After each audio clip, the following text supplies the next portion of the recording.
No, that's the wrong musical intro. I don't know. Hello, welcome to The Honest Wargamer. I'm your host, Robin. I'm joined today by the wonderful Ian from JustPlay. Hello, sir. Ooh, hello. How are you doing? Oh, great. Thanks very much for asking. So we are going to be talking about, some Warhammer. Are you excited? I am. I love Warhammer. Do you, though? I do love Warhammer, yeah. I don't love every part of Warhammer. I do love Warhammer itself. So you tamed boss for the last round. How did you find that? Was it fun? Yeah, it was cool. It was fun. It was a really good game as well. Well-matched players, interesting armies as well. You know, Stormcast doing an interesting thing that you don't normally see be effective. So yeah, really interesting actually, and it's specifically good against the build that we saw them against. So it was a cool pairing. I like it when you grab games out like that where the interactions work very well, but super fun. But next, now we've got Orruk Warclans, versus your boys, Legions and Nagash. How do you feel about that? Yeah, I'm made up. It's good to see some deathmatch.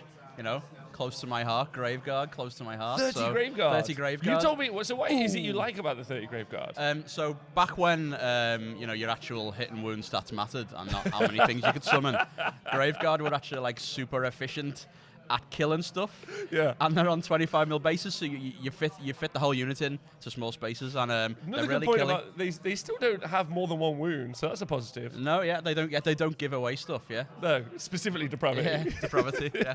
Not focused on this whatsoever. But they're just a really hitty unit. They came down in points a little bit as well since last time I played them, because I don't play Warhammer anymore, so that's also good. So yeah, they're good. They surprise people. Maybe this game will reignite your love. Maybe. Let's see. Maybe.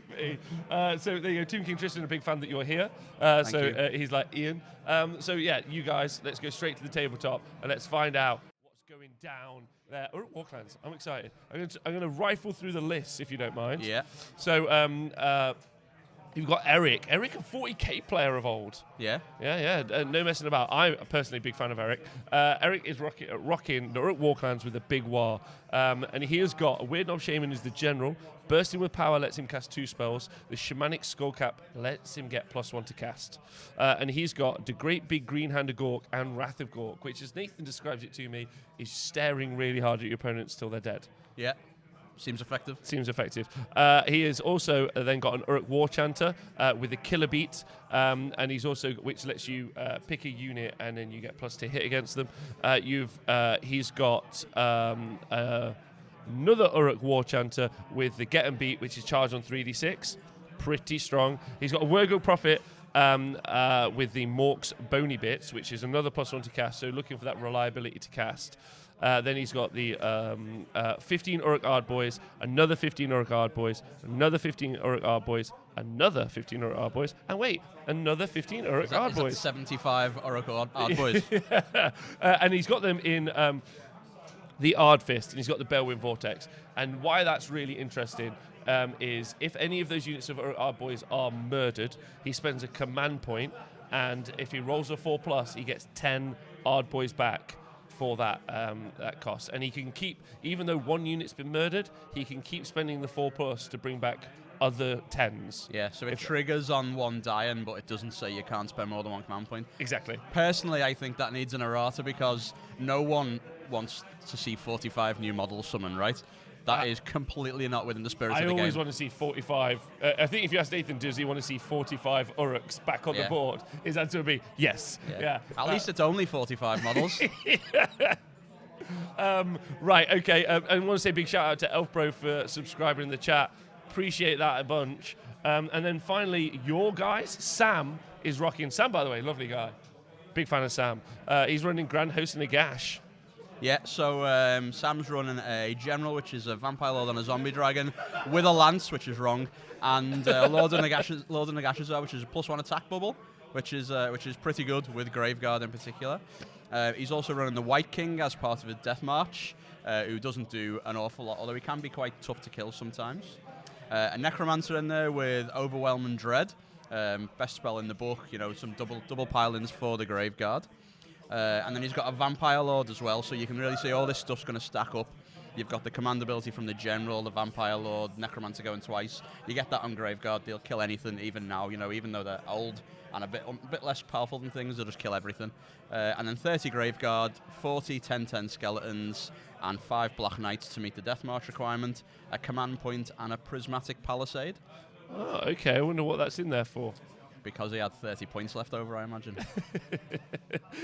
I agree with you, absolutely. How good do you find that the Vampire Lord and Zombie Dragon is now in the current environment? I think he's still very good. He's a lot of the old cheaper monsters that were like super cheap that used to make him look bad, like the Free Guild General and a Griffin, have gone up in points now, so there's getting to be a bit more parity. So it's still good. He's still got a 3-up save, still got a lot of wounds, still heals, still puts out good damage. He's also a caster, so really they do everything. And I think they're fairly costed for what they do. And they're always a nice piece to play on the table. They do a bit of everything, and they're good at all of it. So yeah, they're still good characters. Still an area where Death are pretty strong, I think, is the character selection. So it's good. Yeah. Okay. Really strong. Really strong. And it used to be the terror of the Mortal Realms. Yeah. Not anymore. I don't think there are other terrors. Someone asking in the chat, Sam, who it's Sam Watson, if you know him, a really nice fella. Plays Warhammer quite a bit. Yes.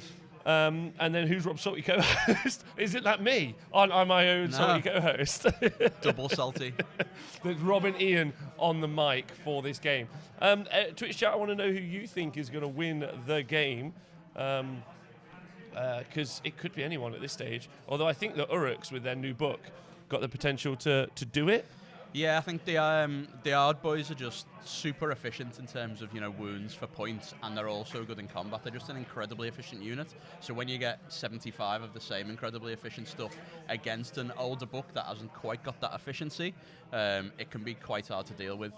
I think. But obviously, if Sam does things right, Graveguard are very killy. He could take. I would easily not put it past him to take off, half that army in one turn with fully buffed Graveguard if Eric lets him get them in to do that. And we are still talking about we're talking about Legion of Nagash, which is a terror because they can. Any of those units die. Both armies now, if any of the units die, there's definitely for Legion of Nagash put that unit back on the board. And for Eric, the chance of putting that unit back on the board, whether or not he can punch through all of that armor, well, not all that armor, all those wounds with the Ard boys is going to be really interesting. Yeah. Because of the buffs. So Eric's playing with a big war, so he's going to generate. He's going to generate war points all the time, and then what that means is often the Ironjawz are going to be able to have +1 to hit and +1 to wound. So most of the time, those Ard boys units are going to be hitting on 2s and wounding on 2s. And that means... And they'll also be, because of the War Chanter, +1 damage. So 2s and 2s, Rend 1, 2 damage from 2 attacks per Ard boy. Yeah, super efficient. Super efficient anyway, super efficient buffs. So, just a massive army of things, 150... wounds just of Ard boys on the board that you've somehow got to grind through, whilst at the same time they've got super attack stats back. It's just an army that can just walk up the table and say, can you beat me in a fight over 5 turns, which is hard. Very hard. So what is also quite exciting is the fact that we're playing the scenario Starstrike. So and that's going to be random. I really, really like Starstrike because I think you really see the difference in play level between players who played a lot and players that don't. And normally what happens in the first turn is it's just posturing. There's just 0 point in engaging straight off. Unless you have an army that does just engage. Alpha Strike combat armies that do just go and hit on the first turn. But I think it's really fun watching the first turn and watching people move around. Or it's really fun watching someone just go all the way in. Yeah, and then it landing somewhere and they don't want it to be. yeah. And both of these armies, relatively slow-ish.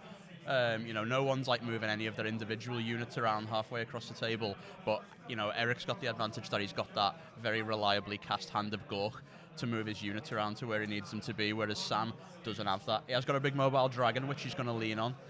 Probably quite a lot to do that. But, if them Graveguard are in the wrong place, it's going to be a long time before they get to where they need to go. Yeah, it's a really solid point. So you guys have seen the scenery on the board as well and how that may affect the game. The centre's commanding, which both players are going to want. both players. But the terrain here, which I really love, by the way, the guys, you and Richie, at the JustPlay event, you guys have intentionally predetermined where the what terrain is going to be. So pick the mission, and then you intentionally have designed them so that there isn't too much commanding. So like it's quite nice. You've got this kind of like mirrored arcane here, which I think is cool. Then you've got the overgrown in the corner. So it's quite interesting. Did you? What was the purpose behind that? It was just to try to make sure, because there's a lot of the terrain effects in the new General's Handbook were maybe a bit stronger than what we'd seen before, and it does kind of suck if one person gets like arcane, command, and mystical, and the other person gets like overgrown in their deployment zone or something. So we didn't want the terrain negatively affecting the game too much. We wanted it to be something that made the side decision meaningful as well. So we just wanted to sort of balance it out, because it can lead to some nasty games sort of now, particularly when you've got terrain that's a little bit less set up in a nice 9 like ours is. Sometimes you can have your whole deployment zone effectively blocked by one giant piece of entangling or overgrown, and it can be not great. So we just wanted to balance that out. So we found out, I think from the tabletop, we're gonna hear from the table boss who got to choose.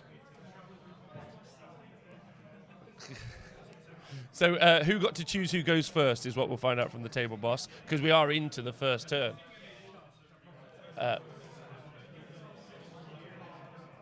Okay, so Orruk Warclans going first. We've seen the handshake, and Sam got to choose who goes first, and he's giving it straight away to Orruk, to Eric. To Orruk. Same word. Yeah, Eric. Orruk Hoga. And what's quite interesting about that is in his very first hero phase, 17 war points. Don't forget, you max out at 20, have already gone down. So 17. So that he's already got the ability to take damage and move forward. He's already got the other one. The weird knob summoned his Balewind, so he's going to be going for his nuke power, I assume. So people in the chat really big fan of the terrain. I really like predetermined terrain for tournament. ADMAC agrees. So there you go. So 17 wild points, max out at 20, and we've seen the Balewind cast. Oh, I'm sorry, that was a bit fast. Seen the Balewind cast just here, and so he's going to start doing. So he's already spending his 17 of his war for D6 to get +2 to cast, which is quite cool, because there's a nice risk versus reward there. Like, you don't mind paying the 6 for the +2 to cast, but sometimes it's not going to be the 6, and oftentimes not, being 1 or 2. So that shaman, that weird knob shaman's got +3 to cast at the minute, and he's looking to do mortal wounds out, I'm pretty certain. But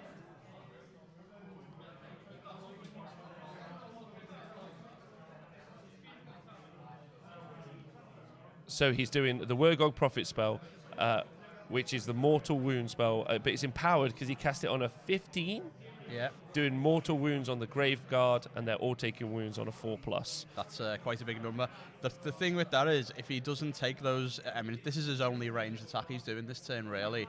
If he takes half the Graveguard off even, the Nagash player doesn't really care. They're all coming back anyway in his turn.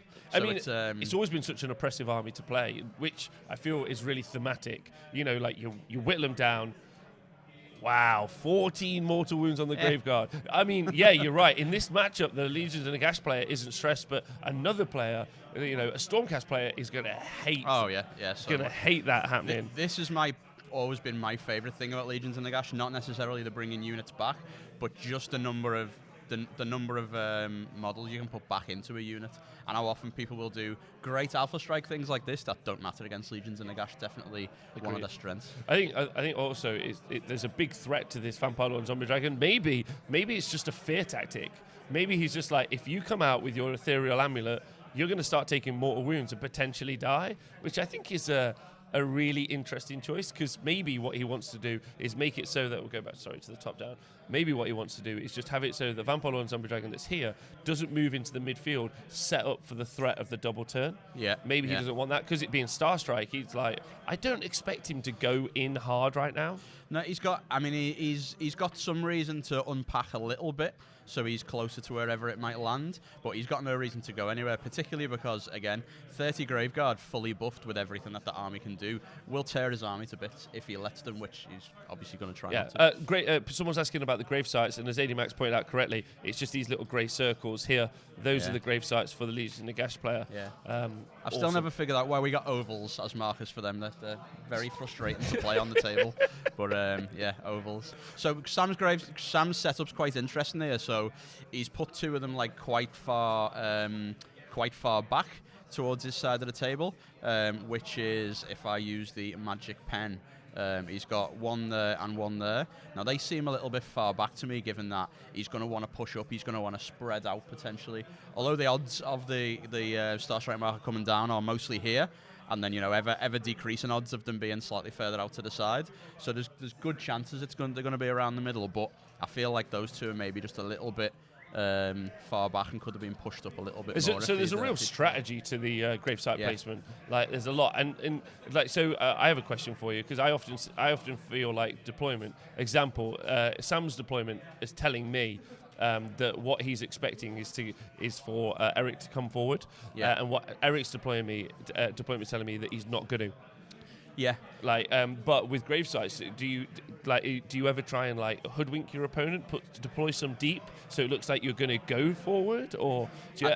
I don't think you can afford to do that with gravesites, because very often like a wasted gravesite is a big deal, and particularly because you bring units back from them as well. You need every option open to you sometimes, but normally you use them to like threaten objectives, but you don't know where the objectives are in this mission, so you've got no sort of gravesite to stick in the opponent's backfield to make them worry about you summoning a unit on it. So this one's a bit more stick them in a square or a diamond, which is go for board coverage. Again, I think that's a big testament to the scenario, right? Same with boats. Same with for the Ironeth Deepkin. Sorry, the Gloom Wreck ships.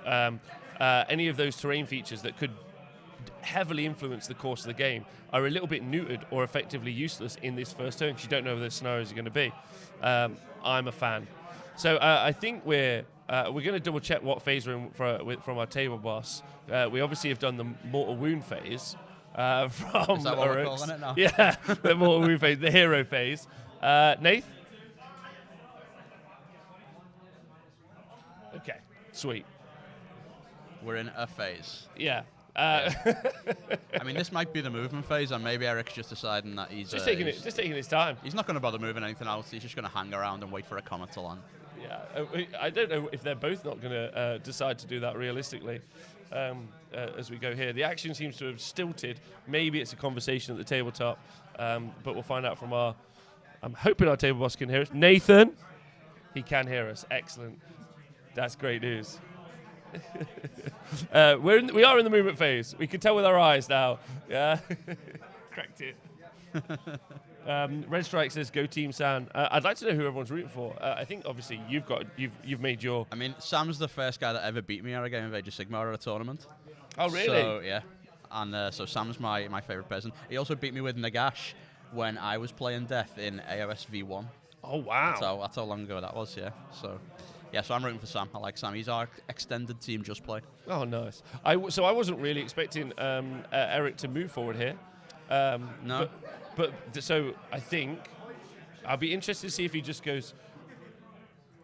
I'd be interested to see if he just moves very conservatively, and if he does, my thoughts are what he's aiming to do is control this part of the board. At which point the units here have to engage, and then most importantly, this key piece, the Vampire Lord and Zombie Dragon, is available for the mortal wounds to come in and hit.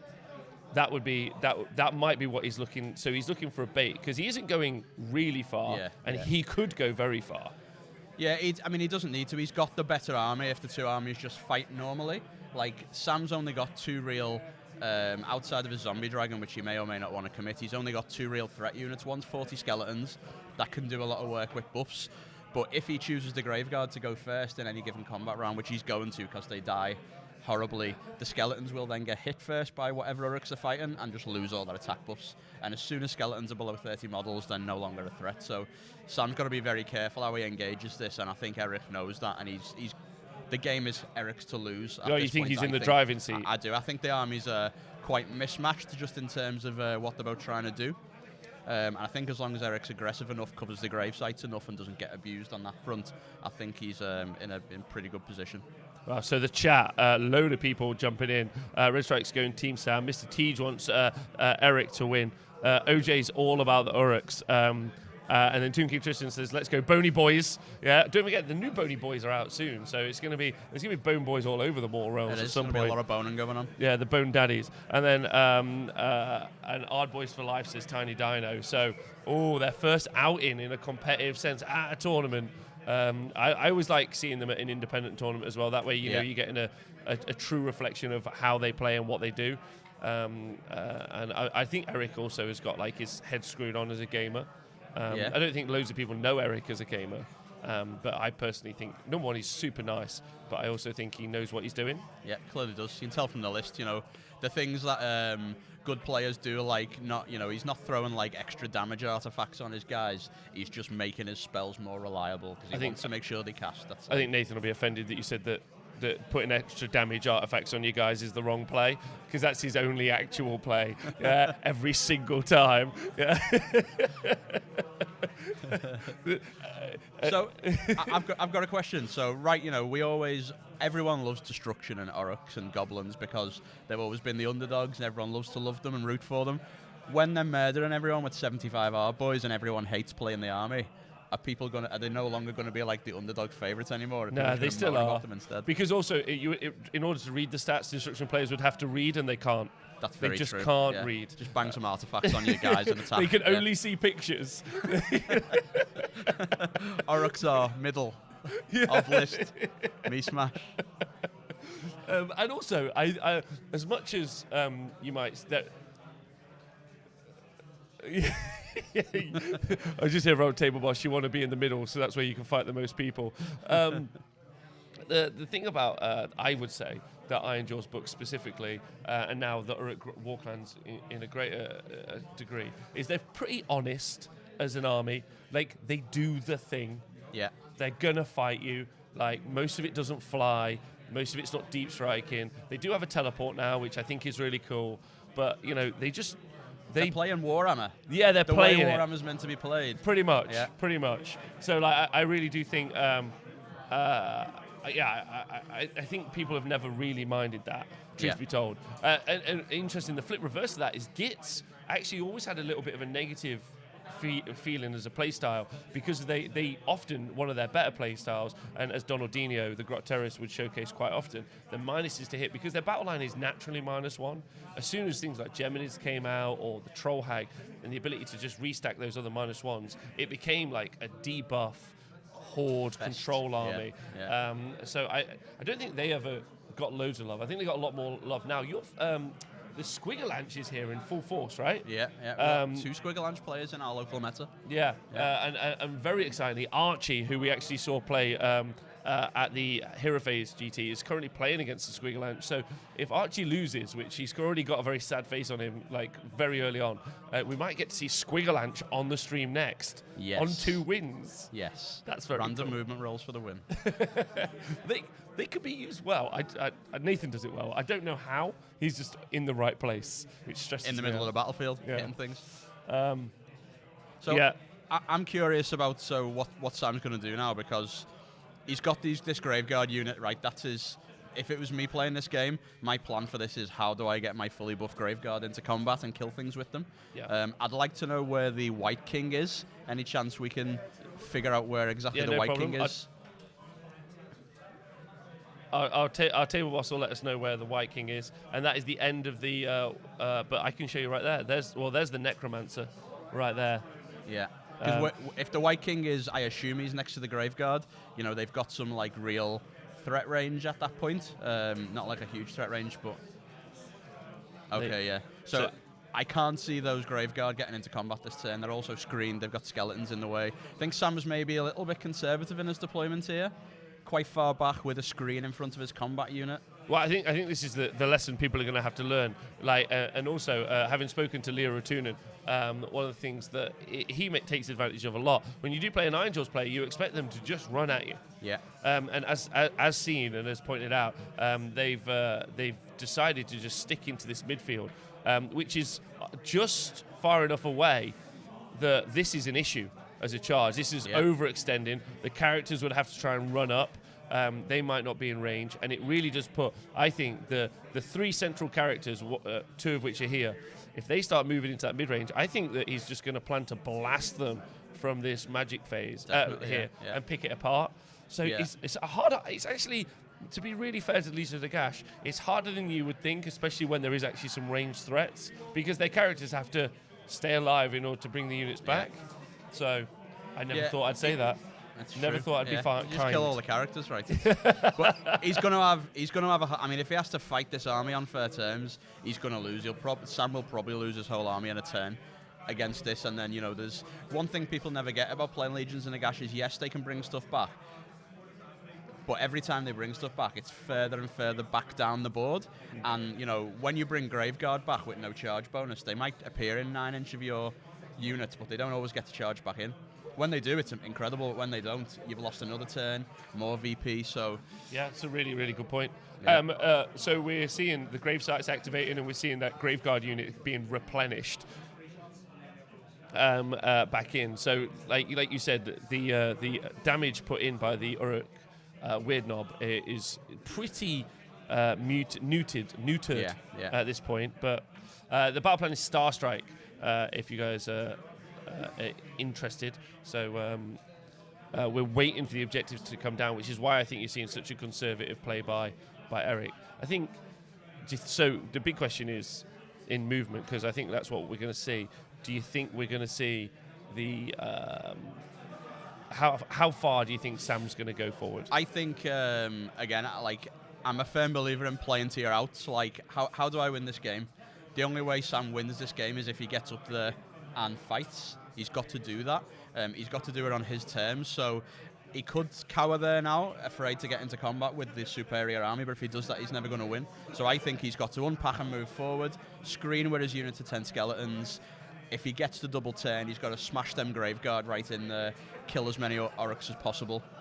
I think he's got to get up there and get involved. And if he loses the turn roll, it's going to be bad. But it's going to be bad if he doesn't. If he's he doesn't want to get pinned back, I don't think. Yeah. But I think he could. Yeah. No, you're right. But there's a strong opportunity that if he plays conservatively and he wins the priority roll, he can just give it away, set up for the double turn. That might not be a smart play. That might not be the right play. But there's. I don't know. I think Sam, like you said, I do think Eric's in the driving seat. So Sam has to make a decision that's not the easiest to make. Yeah. Here, and so he is. So he's going to play. He's going to move forward conservatively as well. I think that's going to be. I think for me, I would have probably taken the first turn if I was Sam to be in control of the turn roll on turn 2, because everyone was always going to have to move up to some extent, and he's got to get that Graveguard charge off. It all hinges on that, in my opinion. Yeah, he's definitely not going all the way forward. He's not. Lots of armor, no strings. Don't know how I got confused. Hello, boys. Hello, Gammy. How you doing? Gammy been recently playing with his Orruk Warclans over in Australia. I think practicing for for CanCon, taking the splitters to see if he can take out that event. Nice. The largest Age of Sigmar event in the world. There's got to be a lot of people gunning for that title over there at this stage. It's pretty cool, isn't it? It's so huge. Yeah. I'll tell you what's just informed us something, and I'm a terrible host, and I did not. So we're currently seeing the Death March battalion moves. So that's a 4-inch move as part of the battalion, right? Correct. Wholly within 12 of the White King. Mm. So do you think he's going to move any further forward? I hope he does, because I want him to win. So I hope he moves further forward. I'm guessing he is, because otherwise you wouldn't go to the trouble of putting yourself through moving all your units twice unless you were going to move them again. Yeah. So I'm guessing he's going to. When I do this, I tend to just ask my opponent if they mind me adding it on in the movement phase. Save some time. As long as you respect where the units wouldn't have been able to cross each other, etc. it doubles the time to play the game almost playing this battalion, which is really I mean, bad. that used to be an issue with the old Ironjawz. They would have 3 movement phases before you would even do a thing. I think I've just put up on the screen there that weird knob shaman. I feel like he's a key piece. I think that the Orruk, the Ard Boys, which is all these blobs here that you can see. Which is everything on the board. Basically. I think that those guys are in a really strong driving seat to push through anyway, but I think maybe the key piece that we might see is that the mortal wounds coming out of the weird knob taking out those characters. Yeah. I'd be tempted not to even go for the Vampire Lord and Zombie Dragon, just go for the White King, go for the Necromancer, which are located currently here and here, and then just get them done, and then just fight it out. The problem trying to kill a Necromancer is they're so difficult to kill. And you can waste your entire spell for the turn on killing skeletons that then come back to life, which is a bad choice. Most people don't target the Necromancer. You can target the White King, but if the meteors come down in the middle, the White King's less relevant, like after turn 1 for the movement buff. If the meteors come down on the edge, you might target the White King because you want to take that movement away from them. But I think, truth be told, though, the Necromancer has to be a key target because he has got something that I think is great. Pile and attack twice, but it's a cost benefit. You have to pay for the unit, so you have to buy the Necromancer, and you have to try to cast a spell. Yep. So it's a pile and attack twice, but it's just a. I don't think it's ever been an issue. I mean, obviously Games Workshop did because they put him up by 20 points, even though he's just a spellcaster. But as well as the rest of the army. But I mean, I think it's a powerful, strong, completely fine ability because again, look at what you're using it on. You're not casting it on 30 Heartguard Berserkers. You're casting it on, at the best, 30 Graveguard. I think it's the fact. I think it's the cost, the risk versus reward of the fact that you pay points to hopefully do it. As opposed to, don't pay 50 points for a CP that definitely does it. It's a big difference. So that Necromancer, a really key piece in the army, and that would definitely be what I would aim for with those mortal wounds. So we're seeing the movement phase. Thank you very much, Nathan. We've seen the movement phase. This unit is run. Am I going to see a Vampire Lord drop in there? I expect that's what's happening. Or maybe the Graveguard. It's certainly he's making a castle for something, which is cool. So if you guys would like to see the current army list, you just click the BIP button in the overlay. The guys in the chat should be able to help you out, and that will get you the list so you can see what the lists are, which will be easy. And Chris Danish is happy to hear your voice, Ian. Thanks a lot, Chris. I really appreciate it. Right, so the White King is moving now, and he is just going to land here, I think. There we go. Into the back of... Oh, no, wait, no. Sorry, the White King has moved here. Yeah. That's where the White King is. So it's very... this ability got changed in the latest book to be... In an errata, to be wholly within 12 in the hero phase. So after turn 1, this is why I was saying he's less of a target. You can't really use it on your units anymore once they've gone. So he's probably going to try and keep the Graveguard within range of that so they can go somewhere and do something important next turn, I imagine. But we'll see what he does with it. I'm very excited to see. Morning, Davis Ford, by the way. I'm very interested to see who is going to win the priority role, but also most importantly, are they going to take it? Do you think if Eric takes it, he's just going to go all the way in? I think, I mean, at this point, I think Eric's got no reason not to go in because his army's so far ahead in terms of just having a big fight. Even with the death abilities, I think he's happy for it to go in. I think Sam's got to put his Graveguard in a position to make Eric worry about whether he goes or not. Because if he keeps them Graveguard too far back and plays too defensively, Eric can just take the turn, spread out, and then he's back-footed. Sam's back-footed again. So I want to see some aggressive play from Sam here, knowing he's fighting a superior army, putting himself in a position to win the game with his Graveguard. Yeah, okay. It doesn't look like he's gone super aggro, although he did run this unit, but maybe he just didn't get a particularly but he's, like you said, this unit's going to be able to move 4 inches if in the next turn, and then move. However, this piece of terrain, this is really important that you can see in the center, is entangling. So he rolled low for the run rolls anyway, but the entangling is slowing him down even more. So those units definitely not going as far as you want. But interestingly, Sam chose that side. I think that Nathan maybe then mean that they are entangled, as in his stuff's in the way of his other stuff.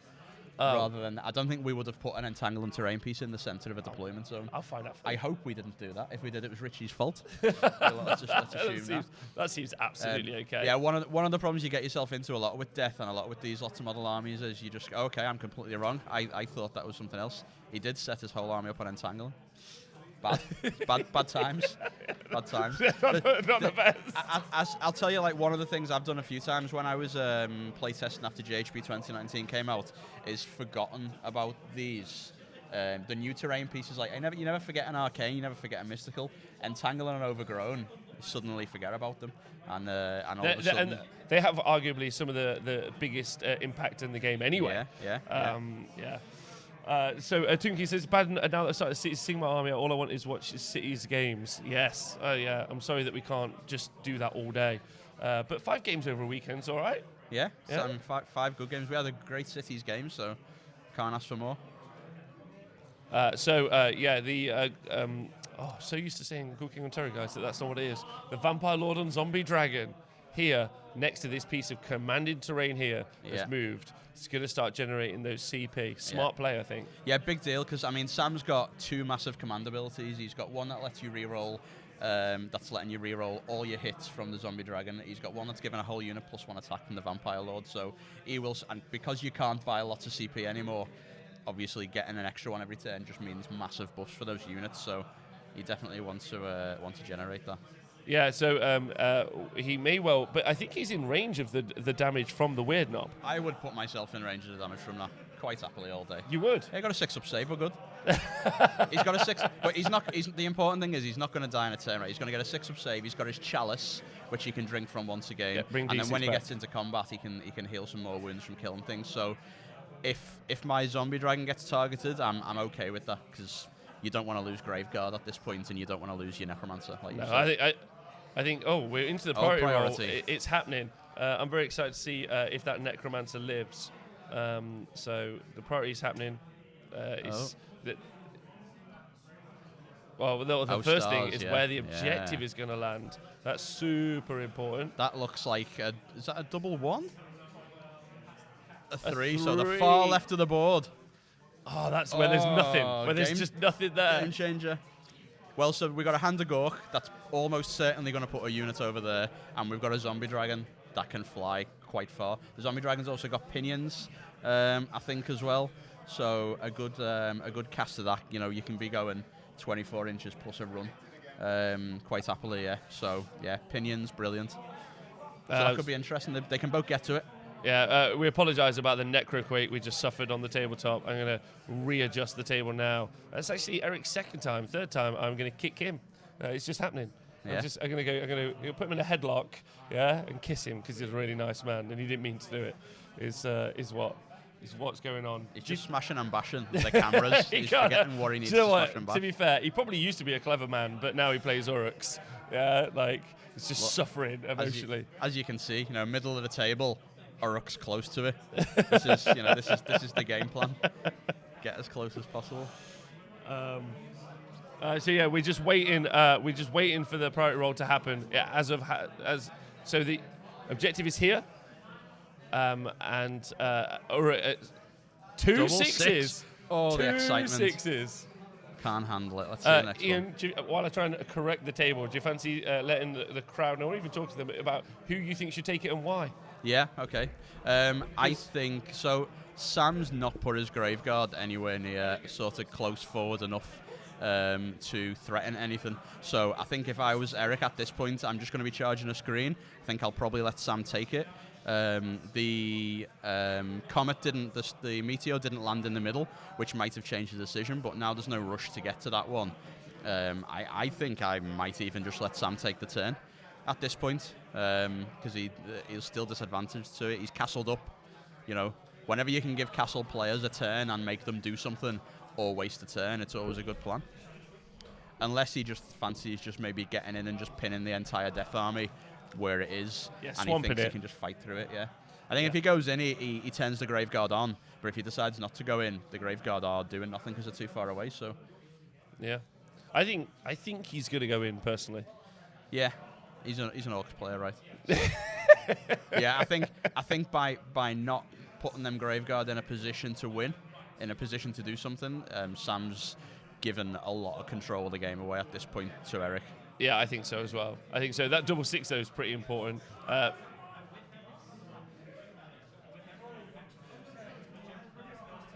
Okay. So Eric has taken the turn. He's now got 30 war points. Spent his CP to do so. So he is at max. So his whole army is just so much better at this stage. Gross. Yeah. I would describe it as gross. Certainly when you're comparing to an old book, who older books didn't tend to have a reaction to being charged. Now you've got Fire Slayers that can just get charged and be fine with it. Slaanesh, you've got the Locusts. A lot of armies have got things to do to you when you charge them, whereas older armies like this don't. So if you get the chance to, play actual Warhammer, as you call it, they just get in. Yeah. We're seeing. That's a really good point, by the way. Thank you. We're just seeing the 3 war points have just been spent to get +2 to cast on that Shaman. So that Shaman is going to be doing his work, and he's just done 6 mortal wounds. He just eyeballed the zombie dragon. Has just done 6 mortal wounds. That's barely any. Yeah. Because there were only 3 Orruk units in range to buff. So, Lenny Winks, thanks for subscribing, FYI, to the show. Appreciate that. Thanks to everyone who's joined us today. If you're watching on Facebook or Twitch, or you're watching on YouTube, leave us a comment. Let us know what you think, or who you're rooting for, who you want to win the event. You got anyone you want to win the event, Ian? Tony's playing Nagash, so it's always nice to see some Nagash players. But no, there's lots of cool armies. I've been busy doing this, so I haven't really got a great chance to walk around yet. But I would like to see something that is, jokes aside, not Slaanesh. would be good. There's a lot of Urruks here. There is. I'd like to see some destruction up there, definitely. And they're doing pretty well so far. I think I really enjoyed Tony Moore with his Nagash list there. That's quite exciting. So I'm looking forward to see how that goes.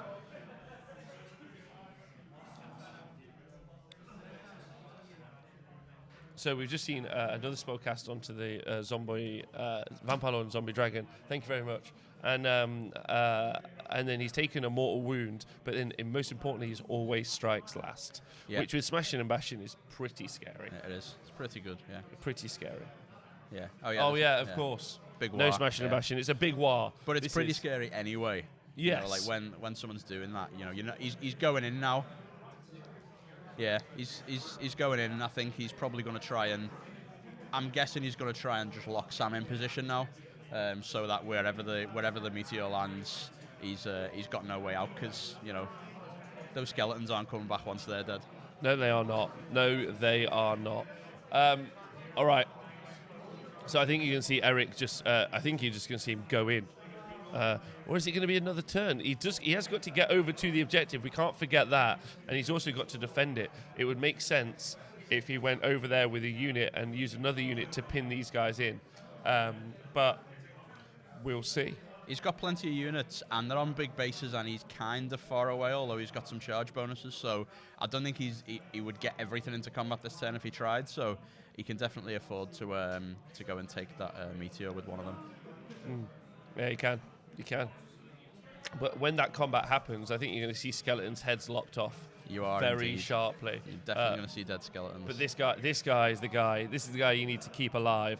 That necromancer just makes all those skeletons just twice as good, effectively. Yeah, pretty much. Yeah. And also as well, another reason this is not as broken as people sometimes like to make out. You don't go twice in a row. The other person gets a turn. And then you go. Yeah, exactly. Yeah. It's much more toned down. And it just seems nicer. It does. Yeah. Just seems real nice. He's a nice guy, just hanging out with his skeletons. So the zombie dragon now taken 7 more. I think he's taken 7 damage from mortal wounds out. That's quite a bit. Yeah, it is. It does stack up. Yeah. But as you said, he's got the chalice, so he can heal. He's taken 9 in total. So he's only got 5 left. Yeah, that's really adding up. I mean, he's going to be down on his profile. He's by no means going to get all of those back next turn. He's in another turn or 2, or probably just 1 round of combat. He's off the board, and then that's Sam's only mobile piece. Yeah, and importantly his general. Very important, very important. Bringing those units back is going to be key. But maybe it being here is just bait. Maybe Sam plans next turn to bring it back behind, heal up, and keep him out of range. And that way, as you said, the Graveguard units and the other units are being kept safe. It's a risky play, I think, but it could work out. And then he can hit forward, heal a bit, and then because a lot of people just play turns 1, 2, but there are a turns 4 and 5. I'd like to remind everyone about that. I think some people forget. Some people do. Some people forget, and then you could potentially play for those later turns as time goes on. We'll see. He's a very serious player, is Eric. He also loves kicking my camera. So He does, apparently. yeah.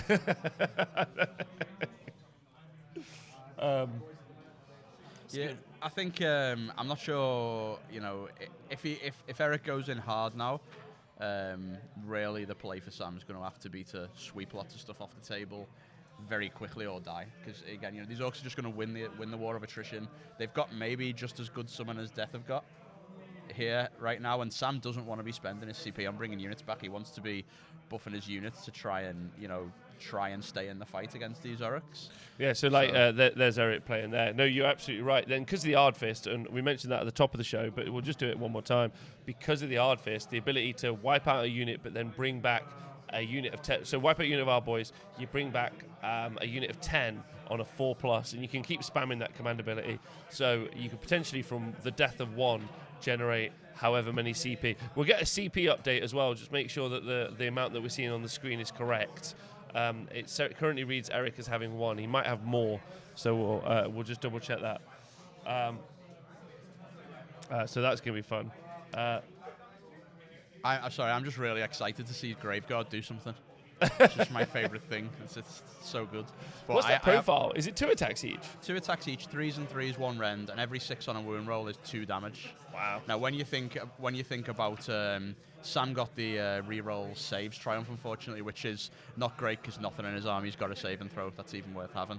Bar the zombie dragon. Graveguard got a 5+? And they've got a 6+, and they get +1 against things with 0 rend. What? Now, Graveguard have got a 6+? Yeah, okay. I'm not 100% confident in that now. It's been a while, Rob. I don't play Warhammer anymore. So you're doing great. I think you're doing brilliant. I think it's a 5+, actually. Yeah. I think you're right.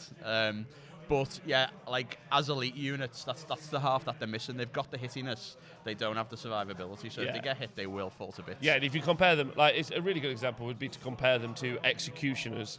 Like executioners in the Cities of Sigmar book, they've got some punchiness, but they've actually lost a lot since the new book. But they've got no survivability. And then you compare them to Phoenix Guard, who are basically the same points, but they have a 4+ DPR. So they're basically twice the unit for just what they are. Not all units created equal. No, certainly not. And definitely not the Graveguard. But I mean, again, the reason I keep banging on about the Graveguard so much is, +1 attack from the Vampire Lord, reroll when all hits from the Zombie Dragon, and then going twice. That's 180, 3+3+1 rend.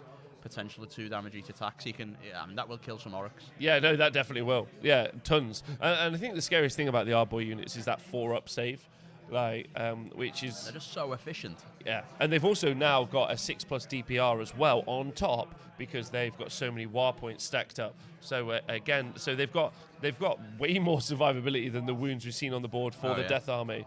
Yeah. And they've also got shields, but our table boss is telling us that an Orruk that uses a shield is a coward. And no one should. They're the ones that hang around the edges of the board, the shield guys. Shield as a weapon. So it looks like Eric is moving aggressively on that right-hand flank, looking here to charge. But again, not really far. Playing pretty conservative. But, they've got +2 to charge. Another +1 to charge because they've got so many war points in the bank. So +3 to charge, not bad. It's not often you see 2 armies both full of movement 4 units anymore, or even 1 army with movement 4 units anymore. Tell you, as someone who's played a movement 4 army, it's rare. Yeah. And you've already got to be thinking about turn 3 at turn 1. You're like, we're getting there one day. Yeah, I recognise this situation with the death so much. The temptation to castle with them because they're so slow is this, but this is the problem because they're so slow. Castling too much like this you never give yourself a chance to get into the game. And Sam might be falling victim to that. I hope he's not. So we've got an 11-inch charge done already, straight into that unit. No messing about. So it does look like Eric's committing this turn, which makes sense, because what he's going to want to do is just make this army and swamp it away from the objective that's over here. And in that situation, just keep them pinned back, I think. Seems like a smart play. The big question is can the Ard boys go through them? This is going to be our first in-the-field test of their output, but they're not bad. I mean, this is the funny thing about them. In terms of their survivability, their save, their attacks with rend, they're basically like one of those sort of 120 points for 10 wounds units, and then 90 points for 10 wounds. Like they're very cheap for their efficiency. Yeah. And of course, skeletons, again, old book style stuff that they kept in when they got the last book. They've only got a 6-up. They get +1 save against things with no rend, which unfortunately doesn't really exist anymore. So skeletons have got no save against things with 1 rend, apart from their deathless minions. Yeah. So skeleton. I still think skeletons are really decent. I do think though that like with the especially the range threat that's out there and just the sheer output that some armies can do now, that they aren't as good as they once were. It used to be 1 pin 40 skeletons was a tough task. Oh, they used to be a terror. They used to just run around the board killing everything. But now we're seeing these Orruks on the tabletop just absolutely doing the work, doing the business. Yeah, doing the work, and not in any way. There's Eric, as you can see. Making sure he's measuring precisely. He's still being very meticulous. Is he also drinking a glass of wine? How mature. They both got glasses of wine. Well, I never. That is what sort of. I'm in Liverpool. It's not what I was expecting. I mean, I would expect that from a death player, because death players are high class quality gentlemen. Yep. But from an orc player, that's that should be a tankard of ale, right? Or something to that effect. They actually don't do that. They just scoop beer out of puddles with their hands. Yeah. It's their main tactic. So you guys in the chat, you might have noticed on the left-hand side here, there's this little select set of boxes. So our overlay, I haven't had time to program in all the effects that the Orruk Warclans can do yet, along with the Cities of Sigmar. So it's not 100%, and I apologise. It should be I should have got to it by next week, but you can only do so much. Still amazing to see like overlays and this level of info in a broadcast and that kind of stuff. Like we don't have this thing in our games very often. People do this in their post editing when they do their battle reports and stuff. This is live updates, and it's pretty epic, I think, personally. Oh, thanks. Well, it's a lot to do. Our overlay bosses. So this is the big beat has just been was cast earlier. So a 3d6 charge coming in from the other Ard boys going in there. So it's getting pretty packed. A 14-inch charge, 3d6 plus 3. A charge so big there's some units you wouldn't even be legally allowed to charge with it. Yep. Yeah, because you have to be within 12 to do a charge. Has Sam left a gap there to the between the terrain and the skeletons? It looks like he has. His reflex dog training just came up with the best quote ever. No war, just wine. Yeah. That's what he shouts. Eric shouts, wine! Wine! I've got this image now of an orc with like a monocle and a mustache, like drinking a glass of wine in his gentle orcs club. And just going, +1 damage, indubitably. Verily, sir, verily. So unfortunately, our camera has been hoodwinked by this piece of terrain. But that's just a big testament to how good the terrain is here. We've also had the board swapped up from the last round. So again, thank you to the JustPlay organisers for a cracking event and also all the support. So we now have a 10-inch charge from this unit of Ard boys here, just measuring whether or not that's in. Looks a bit close. We should be able to help you guys out, actually. I'm sure at least the first model is going to get to that close. So you can see skeleton. roughly where units are at. So that being 12 inches there, that's a lot. But note he's gone round there. has been. He wants to take the. I can't. Sam's left a gap there between the terrain and the terrain and the skeletons, which I think he's going to pay for after having taken so many wounds on that guy. And they've rolled high enough to climb over the little bit of terrain they had to go over around the edge to get there. Common mistake, getting caught out by terrain a little bit sometimes, forgetting that the other person can just run over it and climb. Yeah, I personally would like to see terrain just classed as impassable. I think I think it would make games more interesting. I agree. And I hate the flying units that just drop on top and then just drop back down or stand on the side. It ruins my immersion a bit. I do get that a dragon could stand on top of a giant tower, but like, let's just say no. I definitely think we need to lose the whole anything can climb up anything rule. Like, I played a lot of games at Warhammer World, actually last time I played Warhammer, where I had Nagash just standing halfway up the side of a tower, which is wrong, but, you know, I'm a competitive player, I'm going to do it if I need to do it. It's not cheating, and, you know, no one can come and get you unless they also fly. And you have to remember where the model is, which is the worst thing. Yes, remember this Nagash is halfway up the side of the tower. Especially for the micro movement that the game really is. Yeah. We talk about all these like units that can go super fast, like they're talking about in the game right now. But just, you know, it's down to those 1 or 2 inches that actually really does change the minutiae of the game. Staying inside buffs, charging, like, you know, that's why the White King is there. That's why the Necromancer is there. Everything is pre-measured to make sure it's in a certain range. ADMAC, I think there's 40 people at this event. Is that right? Yeah, a little bit less. Yeah, we had a lot of dropouts unfortunately this year. And, you know, even though we're well-known-ish and we're running an event, it's still a new event. I mean, the second time we run it. So, you know, it's good to see this many people. I'd like to say that, like I've seen several things here that I think a lot of the other communities should adopt. I love the pre-written out scenery types. Yeah. I think that's fantastic as a little map. I think that's great. The train here is great, and also it reminds me of the events in America. It's in a really plush little hotel, like loads of room. It's air-conned. There's coffee. Like, it's lush. There's free water knocking around. It's honestly, it's a great event. And I wouldn't. That's the whole purpose of me is if I didn't think it, I'd say it, but I do. So it's great. Yeah. So So we've just wine. We've just heard a big whine come out of Eric. So that's gonna allow him to get +1 attack on all his units this turn. So it's once per battle. I'm double checking that with my table boss. And spend points. So +1 attack on all those guys who are currently in combat. Sheffield Slaughter is also great. Can't wait to do the coverage at the Sheffield Slaughter at the Davy Centre, the oldest existing Warhammer Fantasy event in the world. I thought you were about to make a comment about AD, then I was about to say that's a bit nasty. Nah, I wouldn't make a comment about that. Plus, I'd have to shout so he can hear me. So this is what, you know, I was afraid of for Sam. What's going on here now? You know, he's come in, his army's now pinned. He's going to lose a lot of his army anyway.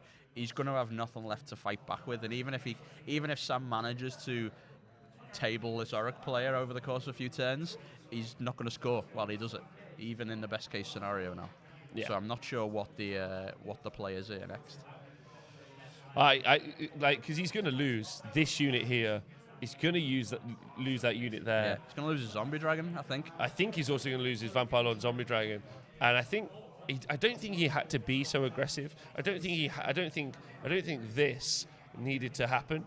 I can see why, and if he had the turn, he potentially could have. If he got the priority roll, he comes over, gets involved. Although it was screened out quite well, and maybe his plan was always to drop back and get engaged here. But I really do think that there's more options than just moving forward and letting it get hit. Yeah. He could have. But the issue is the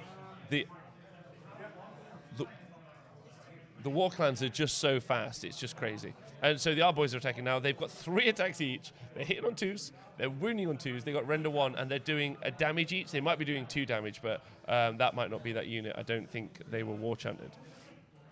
I mean, it's hard to say. Wow, that's incredible for these. It's fine. It's efficient. It's good. This is like a good Warhammer army. This is like what a Warhammer army should look like. All your buffs are up. You've done your thing. You've generated your war by building your army properly, and now they're good at fighting. That's the kind of, but fighting properly, not with. Yeah, but also both the Cities book and the Orruk Warclans book are really good examples of Games Workshop, I think, actually, of the game getting faster. If we look at that, previously, especially Plague Monks, we honestly watched about a 20-minute Plague Monk dice rolling when we were at the Hero Phase GT. The pluses to hit, while 2s to hit, 2s to wound, does sound bonkers, and maybe it is, it also is very quick, so it's just done. Yeah, I'm hitting on 2s, taking my 1s out, wounding on 2s. And even the pluses to hit as opposed to rerolls just makes it a lot quicker and smoother. Yeah. And I'm a big fan of that personally.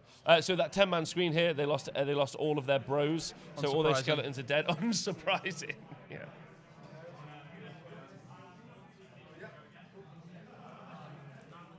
That's 10 attacks on. I think they're equipped with swords, so that's 10 attacks on 4s and 4s with 0 rend. Wow. That's what you get for 80 points. 10 more points, you can get 5 hard boys. Yeah. Yeah. Yeah. Okay. I see your point. Yeah, I do see your point. The mismatch. Yeah. Yeah. It is. Yeah. The units are they're just clearly better in this example. It's a really good point. Yeah. Maths, unfortunately, is a thing, and sometimes it doesn't matter what little fiddly special rules you've got, what other things your army does. People often say, oh, well, they're balanced when you think about the other, they can be brought back to life and stuff, but ultimately, when you're fighting a unit that hits 4 times as much as you for the same points and has a 4 up to your no save, it's a big difference, and it's a really good point. Really good point. One of the big combats that we've got seeing going on here is obviously the Vampire Lord and Zombie Dragon versus those Ard boys. So it's whether or not this unit is going to be able to pile and get enough attacks in to do the damage. So we're going to see here. Yeah. He's got an Ethereal Amulet, so he's got that 3-up save against them. But again, he's only got 6 wounds left. Still fail a third of those that come through. I think he's only got 5 wounds left, and he's lost a wing. It's magnetized. I've done that. So in the game I mentioned before, with this first game I ever played against Sam, where he beat me, I knocked one of the wings off his dragon, and I'd never been it was one of the first tournaments I played for Sigmar, and I thought, oh dear, I'm going to be a pariah forever, and it turned out it was just magnetized. It's absolutely fine. It was okay. Yeah. So some interesting facts. We don't currently have any stats actually on the Orruk Warclans because obviously the book is out so recently. But this Legions of Nagash army, oh no, he's broken them all up. Makes me so angry.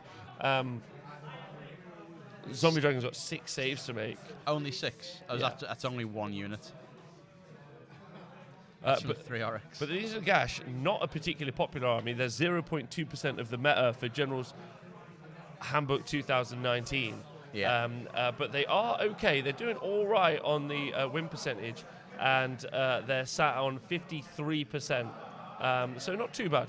Still good. I think they're still an army that catches a lot of people off guard. A lot of people still don't know that 30 of those Grimghasts, nerfed as they may be, are going to come back out the ground that year. Nagash is still a big thing to deal with if you're not used to dealing with that. I went 4-1 with them.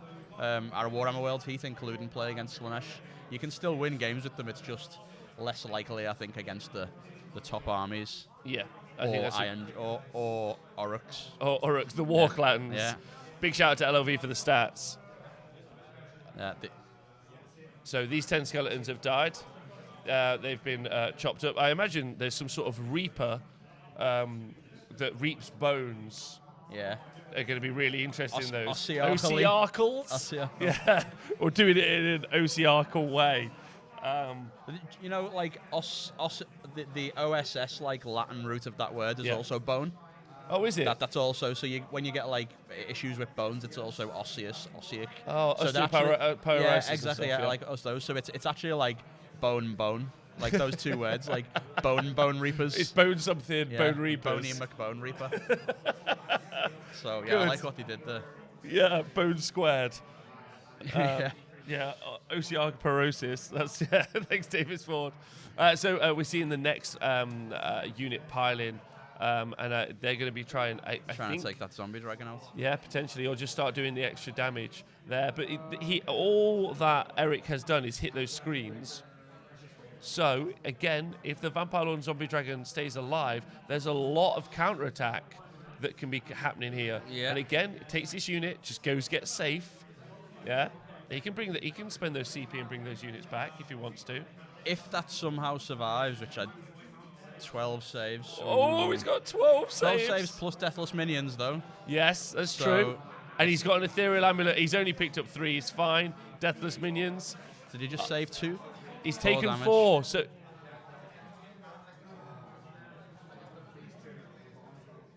Oh dear. So then 2 go through, but they're 2 damage each, which means, Is it dead? ladies and He's taken gentlemen, the dice off. Oh no, he's upticking its wounds, so it's still alive. he's got a wound left. Oh, That's all you need, oh, baby. That's all you need. That's all you need. Let's get the heals So on. the question now is if that survives and he's got a turn, and bear in mind it could be a double turn as well. I don't know if the overstrikes lasts both turns, or is it just now? Maybe Nathan knows. Yeah, Nathan might know. So the spell cast by the shaman, so that the Vampire and Zombie Dragons, it lasts till the next hero phase. Okay, so that's bad. So he definitely needs to retreat now. There's no way he's going to stay in there. But that, the position Sam wanted to be in is Graveguard are ready to go, fully buffed, and he's put all his Orruks into one place where those Graveguard can spread their attacks around onto multiple units quite happily. He could kill a lot of Orcs here. He could. Big shout out to Flukesy in the chat. What up? There is a list document for the event. If you're watching on a console, you can just scroll down. If you're watching on like a browser, sorry, I sounded like my nan then. If you on a browser, you can scroll On a Nathan. computer box, yeah. you can do one of these. Or if you're using on your phone machine or a tablet, you can just click the BIP app, and then it will bring up the lists so you can see what they are. Shoshi Games. So I can't believe the Vampire Lord and Zombie Dragon's alive on that one wound. He's made it tense now. I'm a little bit nervous. I bet Eric also can't believe that that's still alive.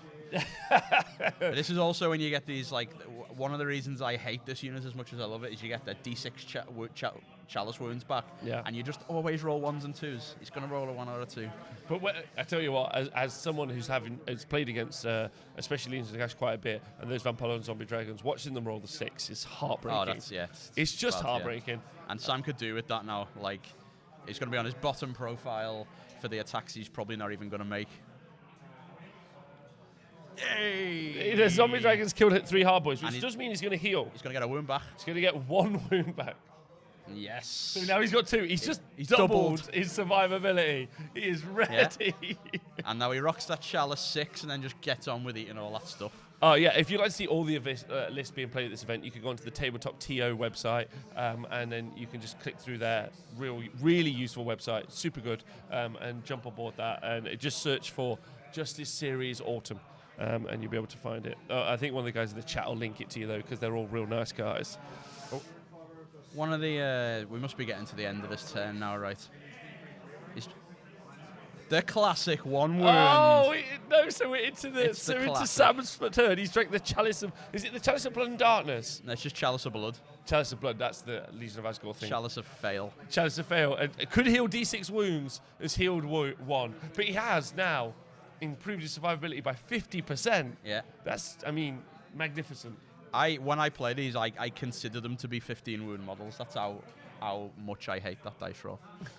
It's really bad. So, this is going to be a really interesting turn, right? I think Sam can make a big swing in the game here. These Graveguard, look at that's 30 models. Look how small a front they present. Like, against most armies, the way Eric set up his really good line of Orruks there, most people wouldn't be able to get a lot of models into that. But these 25 mil base models, all 30 of them are going in there. Yeah, and they're going to do some real work when they do get there. Whether they can make those attacks work for them, being as Eric's like MSU and split up, whether he can make those attacks efficient enough is another matter. But the game's definitely not over yet because the general's still alive. Yeah, and there are still some other units on the board as well, as you can see. So they're the Graveguard unit who are going to go in. The White King is here, so he's going to be sending those buffs forward. You've also got so the Graveguard are all the way back up to that full 30 now, and you've also got the Black Knights, and I really like that he's protected the Black Knights. Save them for going grabbing an objective later. Yeah,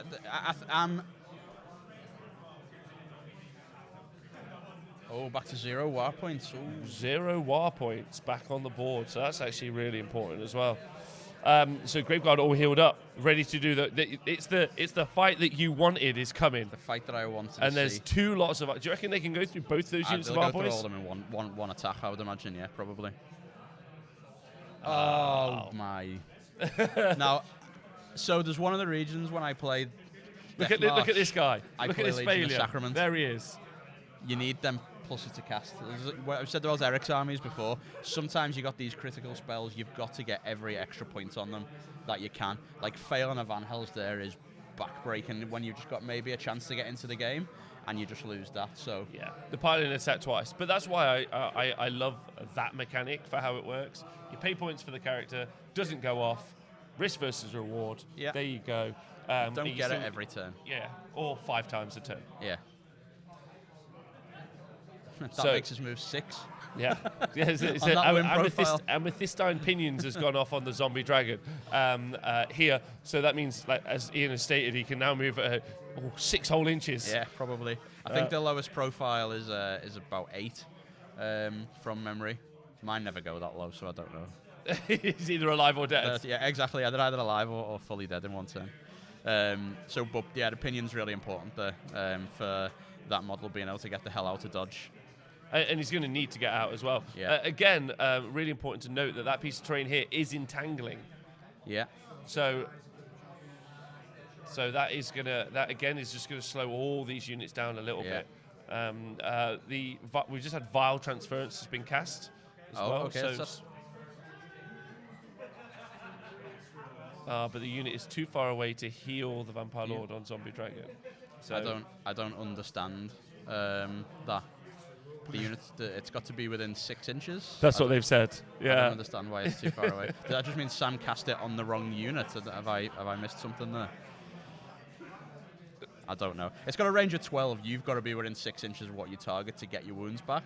So all I can imagine there is Sam's cast it on the wrong target. Well, could he have cast it on that unit? Sorry. But then a model was taken away that's out of 6? The Vile Transference is coming from the Vampire Lord right. on Horsey.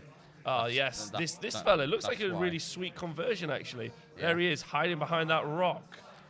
Isn't he a classic Blood Dragon Vampire Lord? Is he a Blood Knight? Yeah, I think, or it might be one of the guys off the back of another zombie dragon. Hey, he looks great, though, doesn't he? Yeah, Sam loves a good conversion. That's you notice his zombie dragon's like quite heavily converted as well into the pose that it's in. That's really cool. Really cool. And those Black Knights look really solid as well. It's a really nice looking army. Yeah. Oh, okay. So we have heard, obviously, if you're playing Legion of Nagash, you do cast anything on 9 or more, you do get to double the effect. And Amethystine Pinions was measured. Yeah, also, a lot of people noting that Sam has gone for one of those straight and firm tape measures. Very much unlike Raj, who's more of a bendy tape. Is he? I've heard he's the head of the bendy tape measure movement. I mean, when you want to move around an obstacle, you call Raj over to ask for help. Like, when you need to do those movements. Everyone else... He's living in 2022. Yeah, he lives in 3D. We're busy moving in small 1-inch straight lines to get around our objective. Raj is just, like, snaking the tape measure through. We're behind, man. We're so far behind. Question, everyone in the Twitch chat. Which do you think is more pro? Straight tape measure or floppy tape measure? I think that's a key. Ian, have you got any thoughts on this? My current take on the tape measure meta puts straight tape measures ahead, I think. But at certain times, the floppies can take over. Much like most metas, things have a reason to exist. Yeah, occasionally. They do. Right, so back on this tabletop. And we've gone through the hero phase. We're into the movement phase. Very little shooting's going to happen, so it's all going to be about these big charges and combats. And you've promised me something now, Ian.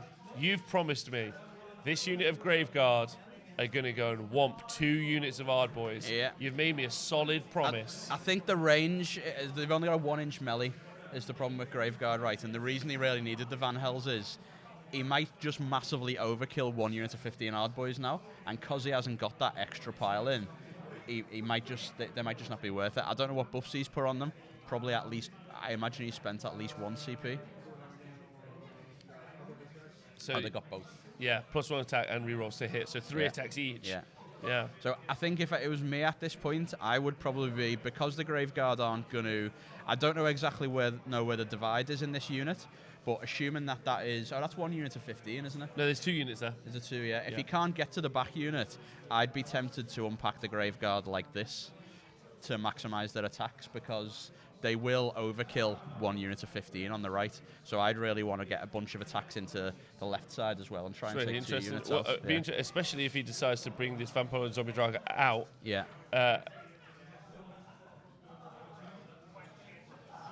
So +1 to hit on the Graveguard. So they've got. No, that's.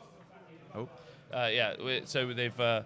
We'll double check exactly what buffs. So they should have reroll to hits off the Zombie Lord, +1 attack from the Vampire Lord, and that's probably all the buffs that they're getting at this point. So +1 attack each from Lord and Nagash. Yeah. Yeah. So Lord of Nagashazar is the command trait, which is on the Zombie Dragon. So that is one reason, actually, why you might not want to go too far away, because these are going to be 4 attacks each now.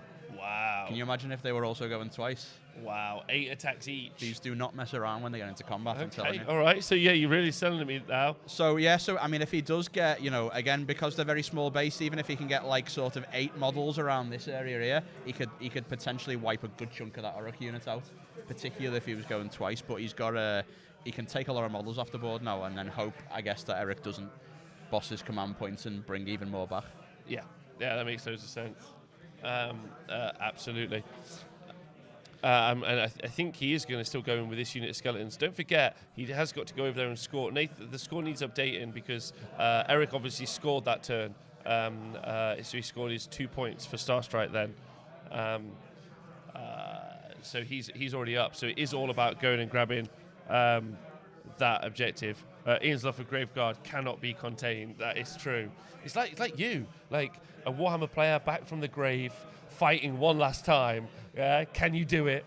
It's that old saying, isn't it? It's those who can do and those who can't commentate. So I'm just sitting That's here. what I've always said. Here pretending That's I'm what a I've Warhammer always player said. now. Yeah. That's like That's people what I keep always telling you can't play Warhammer because you're a commentator. We don't know what we're talking about. Yeah. These orcs and these skeletons are hitting each other. Someone's going to win, presumably. That's all I ever say. I just do that for 2.5 hours. I have no idea why anyone listens. Right, I missed the start. What's the battle plan? Starstrike. That's what we're playing, Starstrike. So we're still waiting for 2 more objectives. They're going to come along at the start of the next battle round. They're going to come along those lines somewhere. If it's a 2 to 12, 2 to 12. So somewhere along those lines. So we got the charge off. Let's see where these Graveguards are going. Let's see where he decides to take them, and see if. So Sam's asking for the dividing line between the units now, I assume. And we have seen the Vampire and Zombie Dragon do as stated, right? Yeah, he has. He's bugged out, which he needs to do because Sam needs to be able to bring units back. It looks like the units of Orruks are divided along this line, which is good for Sam because it means he can get his guys into both units. Which will make them efficiently. And I would not be surprised if they kill both of those, particularly if they get to maybe not take all of them out, but they'll do enough to both of them to battle shock the rest of them off the board, I imagine. Real shame he didn't get the Van Hells off. But he's still potentially on for a double turn if he kills all those. Still things can happen. He could. My worry is take that unit there and then go there potentially with Van Hales and clear that off that objective. My worry is, and I'm just going to get a double check from our Orruk chief on the tabletop. I think it's immediately as a unit is killed, you summon the new Orruk unit. It is. So as soon as one of those units dies, he's going to roll some CP. And just double check that Eric's only got the 1 CP. He might have more. Which is another reason to maybe bring a Fungoid in this list as an ally, potentially generate those extra CP. Yeah, a lot of stuff changes with the JHP 2019. For this Death Army, when I used to play similar army, I was starting with 3 or 4 CP to be able to have these big buff turns like twice or 3 times in a row. But now you're so restricted. If you buff your stuff, you might not be able to bring things back. Death were quite heavily affected by them changes, which is why it was a shame they so heavily got points nerfs on top, because they made the game better to fix some of the problems that Death generated and some other armies. But then nerfed the armies on top as well, which maybe Seemed odd. seemed a little bit too much. Yeah. But such is life, and I'm not upset. Honestly, man, the whole game is insane. Yeah, but if you don't just jump into the insanity, and it's a Ferris wheel of nuts as well. It is. But for me, it's that big excitement that we just saw with that Vampire Lord almost dying. Yeah. Almost dying. Yeah. And he hasn't. And then those skeleton warriors going in there. Ooh, I don't know about that. Not sure about that. Yeah. He's got to go first with the Graveguard, otherwise they're going to lose too many models for even the healing to keep up with every turn. And so he's got to activate the Graveguard first. Those Orruks, are they still buffed from last turn? Yeah. So they're also still buffed from the Mighty War. They're just going to chew so many of those skeletons up.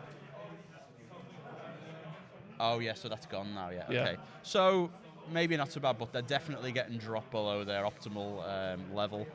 They maybe are in range for the Lord of Nagash's buff, though, so maybe they're still rolling 3 attacks each, which is a thing.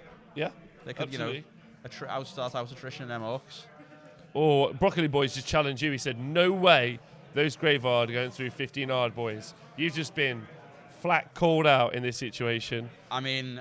So that's the bet on. We've got the bet on, ladies and gentlemen. It's happened. We've had the call. But it's not just 15 hard, boys. There's 2 lots.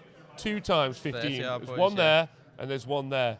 So that is 60 wounds with a 4-up save. Should we do some live on maths? Yeah, let's go for it. So and also, I just want to say thank you to Declia for joining the Nissan gang, and for everyone who has this game. So they got 4 attacks each. They're re-rolling hits. So that's 3's re-rolling. 8 in 9 chance of hitting. And then they got a 2 in 3 chance of wounding. So that's 16 in 27 are getting through before getting saved. The saves are on a 5 because they're -1. So that's, we lose a third of them. So we're about 11 in 27. And they've got, 90 attacks? Yeah. So they're going to do 33 wounds and change, 36 wounds, plus about 15% for the 6s, which increase sometimes. So they're going to do 40-something on average through armor saves to those Orcs. Yeah. What do you think about that, Broccoli Boy? Yeah. 20 dead hard boys before Battle Shock. So if they both Battle Shock as well, they should be mostly dead. Hook and Pin says they're just not going through my brothers. End of conversation. They don't have the 6+ after now because they're run out of war points to get the bonus for being in the Warclans. Yeah. Ian sounds confident. Let's see if it happens. This is exciting. I like that. I'm not confident. That's just maths. It's it's the way the universe works. Dice being unbalanced notwithstanding. But it should be good anyway. I mean, if, again, the Van Hells, if the Van Hells was there, they were all dead, guaranteed. Without the Van Hells, it's a bit more shaky. Yeah, the Van Hells would have been but they still would have been punched back. And again, you make a really good point about just how useful Van Hells is in the game. It's in they strike, then you strike. Yeah. So that's a lot nicer, really. Fair. Yeah. Fair and balanced ability. So there you go. There's the Graveguard in with the Yard Boys. I can't get you a shot anymore to the left because there's a big building in the way.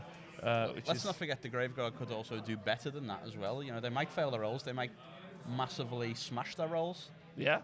They might do even better. Show these Hard Boys who's even harder. Yeah. So we're going to find out from our table boss. I imagine that...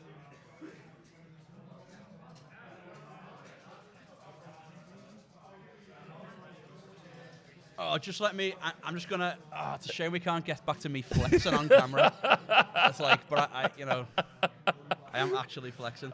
So they just rolled out the hits, and at that point, Eric just decided to take all of the Hard Boys off. So Broccoli Boy in the chat said, oops. So I think he's on your side now. Good work there, Ian. You sold it to me. You sold it to me, and it delivered.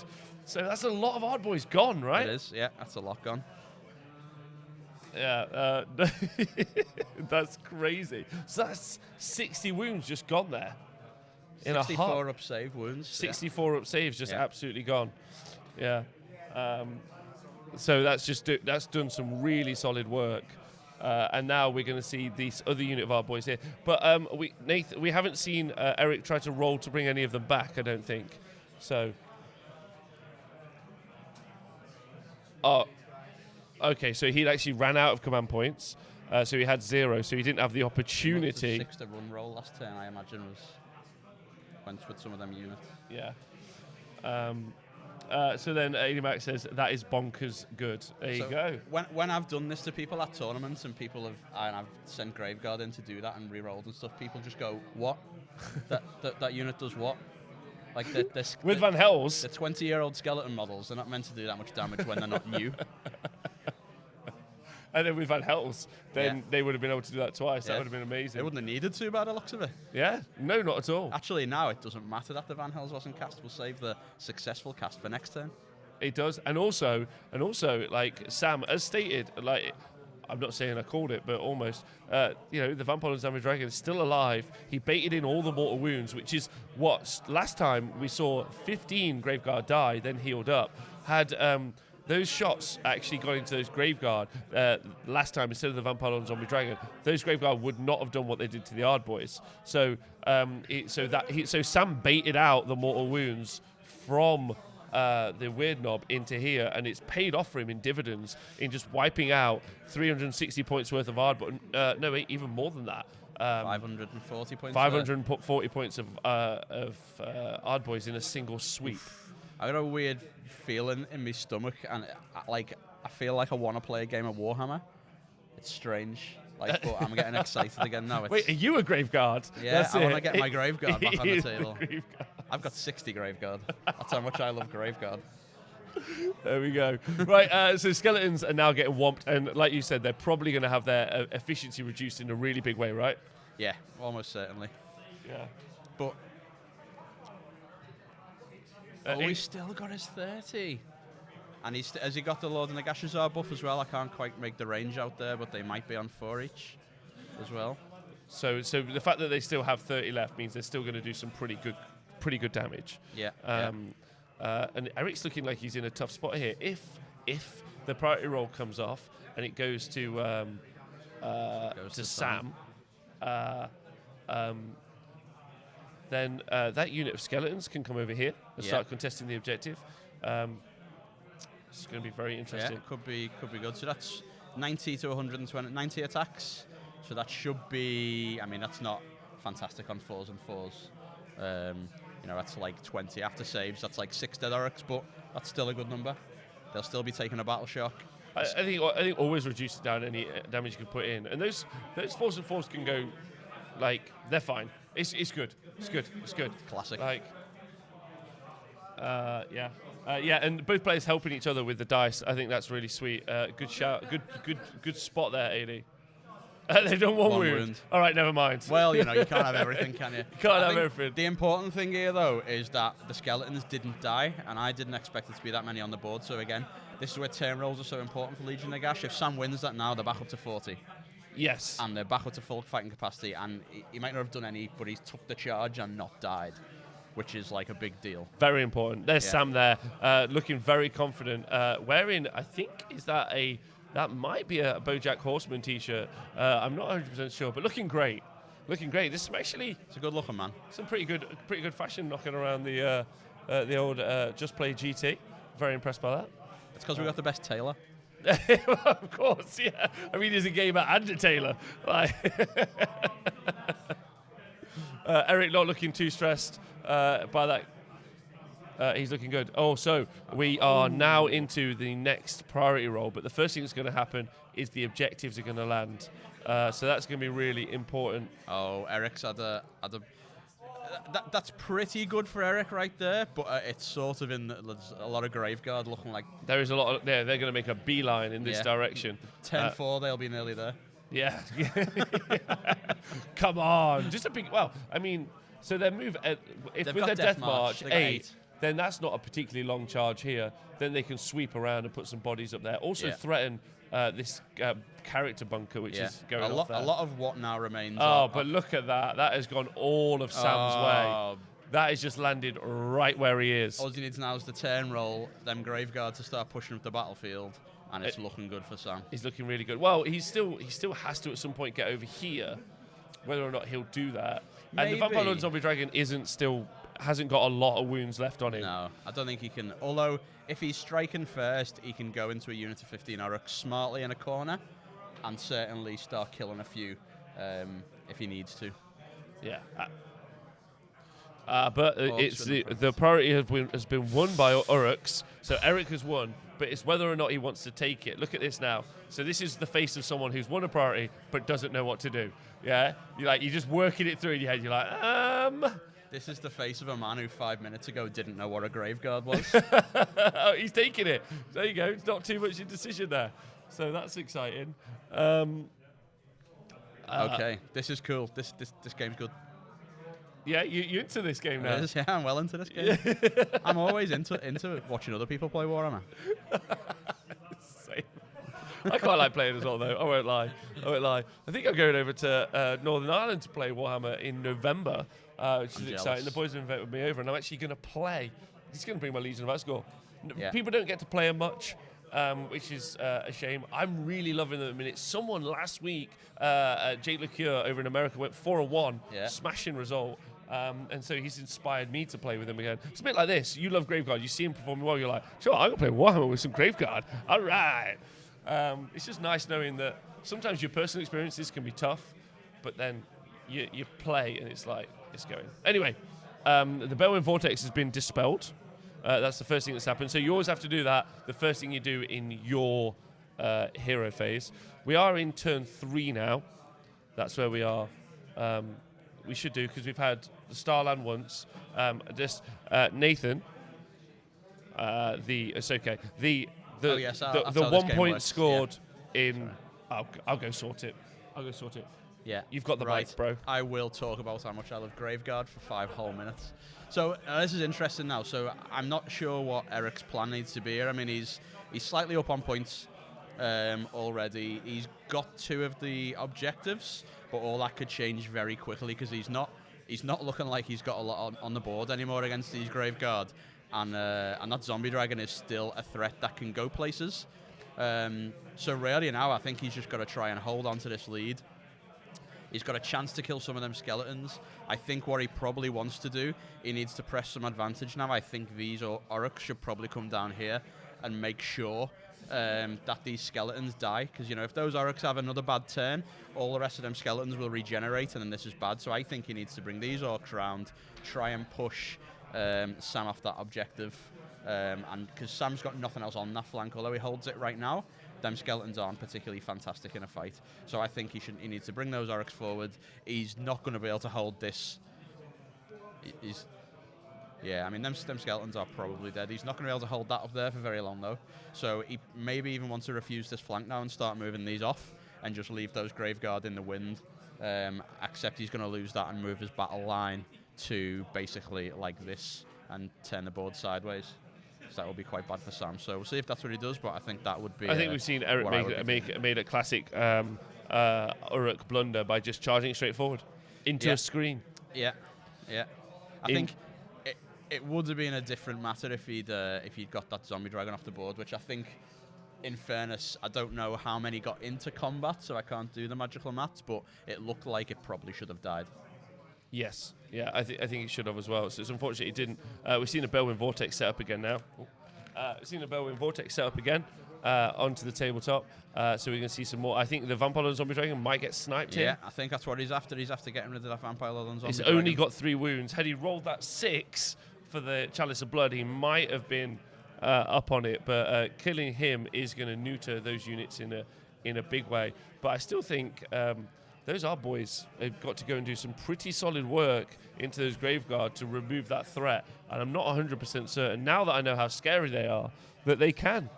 I mean, they'll be less scary going forward now because they're not going to have the same amount of buffs, and they might not have the reroll to hit from the Zombie Dragon, so they're not going to be quite as killy, but they'll probably have Van Hells most turns, so they should be at parity. He definitely doesn't want to fight them, Eric, either way, and at least they're slow, so he can try not to for as long as he can.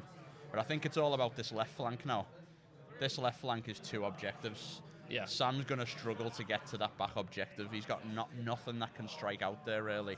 Unless these... Is this the Black Knights over here? Yep. These could start a little bit of a long, slow march this way to maybe threaten that, so he's got to keep the Orruks on the back. Like a march of death, yeah. Yeah, maybe.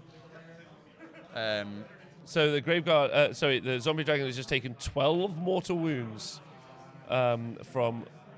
Oh. So he took 1 mortal wound. Sorry, and he's got. He's got 2 left now. Yeah. So he's got 2 left. So that wizard there trying to put those final wounds in where he can. Oh, no, that's the wrong way. I mean, I'm relatively confident he's going to be able to take that off this turn with although saying that he's going to have a lot less power from the war for his Death Stare of Death, right? So maybe the Zombie Dragon might manage to survive on 1 again. Yeah, it could absolutely. It's very, very close. So, wow. Oh, mega unbind. So yeah, the Necromancers unbound the Death Stare coming out of the Weird Knob, so that's kept him alive. So the Necromancer is showing again why he's such a legend in the field. Yeah. Needs to go. He can't cast spells. He was points. saving all of his energy to unbind. Yeah, that's why he was there. He's saving all his energy for a Van Hels when it matters.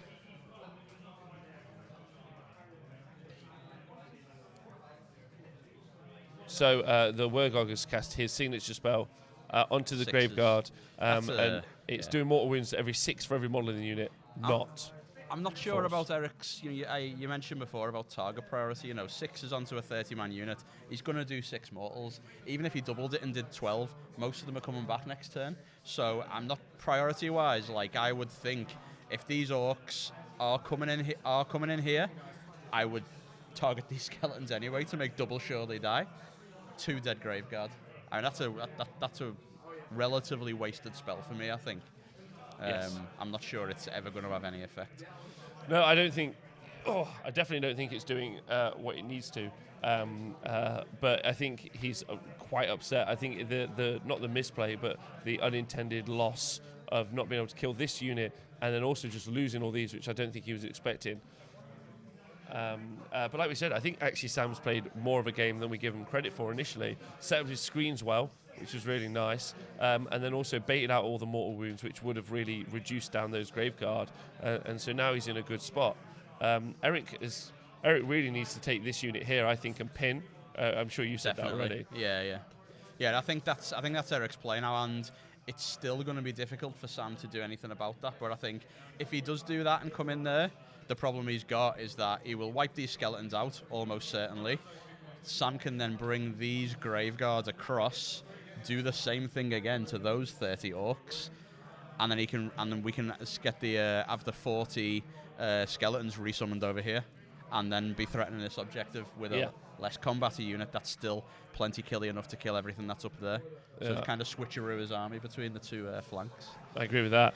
Dude, thanks for subscribing, by the way, for 23 months. It is our 2-year birthday next week, so we'll be doing a stream every day for our 2-year birthday. Wow, that's pretty fun. Yeah, we've done pretty well in 2 years, I think. Yeah, pretty good. Yeah. It's been I started playing Warhammer competitively like this around the same time you started doing your stuff, so I've only ever known having that stuff around, and it's been awesome. It's been really good the whole time listening to it. That's really nice, well, I'm super lucky. I got people like Nathan and all the other people that have helped. Obviously, also everyone who watches live and contributes. You guys are the best. So looking forward to our birthday party next week. It's gonna be fun. It's just cool. It's cool, and this is great. Being able to do better and better coverage. So again, thank you to you guys for having us here. It's a real cool event, and my biggest right now. My biggest upset is I'm not playing. I'd quite like to be playing right now because it really looks like a great environment to play in, which is nice. Yeah, it's nice and spacious at least. Fails to do some more stuff. Not a good hero phase for Eric so far. He's not had the best luck, and obviously Sam's had some good unbinds, so it's not really gone his way. So we'll see what he does next. Big charge. So big charge, 13-inch charge there. From that unit of Ard Boys. Do we think so? They've got +1 damage on them. I'm pretty certain. We'll double check. Yeah, they do. So neither of the two Orruk Ard Boy units that we had before had that +1 damage. So it's really they are just twice as good. Yeah, it's just, and like I said before, Graveguard. Obviously, you've seen what they can do offensively, but they're a very premium priced unit very expensive even with the buffs they've got recently, and they've got 1 wound each, and they're going to get a 6-up save against these attacks. So there's a good chance they can all just fall apart.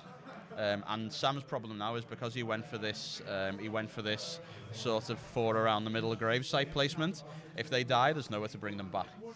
So if you're going to go for advanced placements like this, you really need to be pushing up beyond your grave sites to give yourself somewhere to summon if you die, and he's not done that in this situation. So if these all die, which is a big possibility here, they can't come back onto the board, which will probably end the game at that point because there'll be nothing left, and then the zombie dragon will die before it gets another chance. Yeah, again, another mechanic for that summoning is instead of it being chain summoning to characters, there are places, for instance, like you said, these grave sites that can be flooded to stop a mechanic. So the ability, what I really like in games is interactivity. Yeah. You can do a thing, but I can stop you doing a thing if I do a thing. Yeah. I think, which is always really good. So we saw a big 9-inch charge there as well. That unit that you predicted that was going to come forward over here, charge in, has done so. And the War Chanter is also charging as well. Does he need to do that for range, potentially, to make sure he's in for his buffs and things? Maybe for the turn after. Yeah. Maybe for the turn after. But I think he's looking just for smashing and bashing, really. Yeah.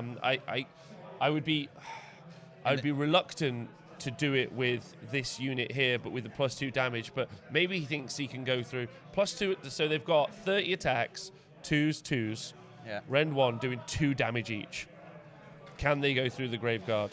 2s and 2s is 25 and 36, so 70% chance per attack of hitting roughly, and they've got 30 attacks. So yeah, I would say so. That's 21, it's 42 damage, and they get saves of 6. Yeah. So if there are any left alive, if there are enough, there's not going to be many. Yeah. Not enough for it to be a combat unit, effectively. Yeah. But the important point is whether or not he takes it out, and it looks like he has decided to activate that unit. Yeah. If he does take it out, what that's going to mean is then he will activate this other unit that's charged, again attacking in there, and that's where it's going to really start to potentially fall apart. Don't we have no smashing and bashing in this army? Oh no, you're right. Why do I keep thinking that? It's Ironjawz. I just see, it's a great war. I'm so sorry.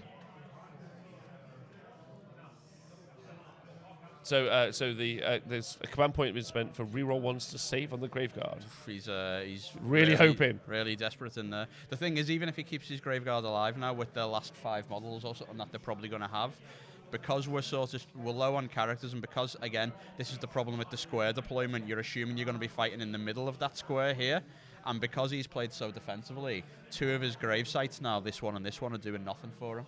So he's only going to get like 46 models back into this unit instead of a potential 6. So he's pushed his grave sites out too hard. Now, you see death players make this mistake a lot, is just set the grave sites up in some reasonable pattern that's good wherever they're going to fight, where people don't tailor it enough to what the game plan is to maximize the use of those grave sites, and that might punish the Graveguard here. Yeah, I think you're right, and I think what's really important is we talked about that at the top of the game, about the placement of the grave sites and where they could be best utilised. But then again, as we've talked about with the objectives, which is why I like this scenario, like they've landed all over. Both players have had to react to the scenarios as opposed to with a predetermined plan. It's a good one. Yeah, with slow moving armies as well, which 42 6-up saves. 42 6-up saves from this unit. 42 is massive amazing roll. Yeah, and then they do 2 damage each. They're the after damage saves. Sorry, they're the after damage saves. Okay. So that unit's dead. Yeah, so that unit's dead. So the Graveguard returned to the grave, sad face. Yeah. Okay, so apparently there's a re-roll on the after damage save, but even then, that's not going to be the 30 wounds that he needs. Sam just got rinsed by that shot. That was horrible. So there's still some options for Sam this turn. Assuming that unit dies, he can potentially, if he manages to get opinions off, this could go very far this way, and then resummon a unit of Graveguard off this grave site back here. I've done lots of putting models on boards in tiny 9-inch bubbles. You can get almost all 30. If someone's off off the objective, you can get like almost, like half a unit or something over there. So he can get stuff in, and if he gets a double turn, he brings the rest of them back on. So I'm not saying it's a good option, but it's an option. There's a hope, and that's the thing. It's whether or not he sees the play, whether or not he sees it as an option to take, whether or not he's got 48 minutes left to try and produce the win. It looks like, as we said at the top, Eric was in the driving seat now, because that was ludicrous volumes of damage. And that really was only coming from the War Chanter buff. There are other little buffs that were making the difference, but the 2 damage on a unit is just great, and 2 units can have that. 2 War Chanters, 2 units. You think back to like Inferno Blades in the Realms, which was the best spell in the Realms. +1 damage on units with a bucket of attacks, doubles their damage output, and these have got that like built into their list, which is cool so thing powerful. Is if you played at Warworld in the Realms and you had a unit of those, you could have +1 damage and cast Inferno Blades on them. They could do 3 damage each. Yeah. Which seems, I don't know, fine. I honestly don't know what survives. No, nothing survives. So the combats are happening here. Nath, which unit is activating? We'll double check that. Those skeletons are dead.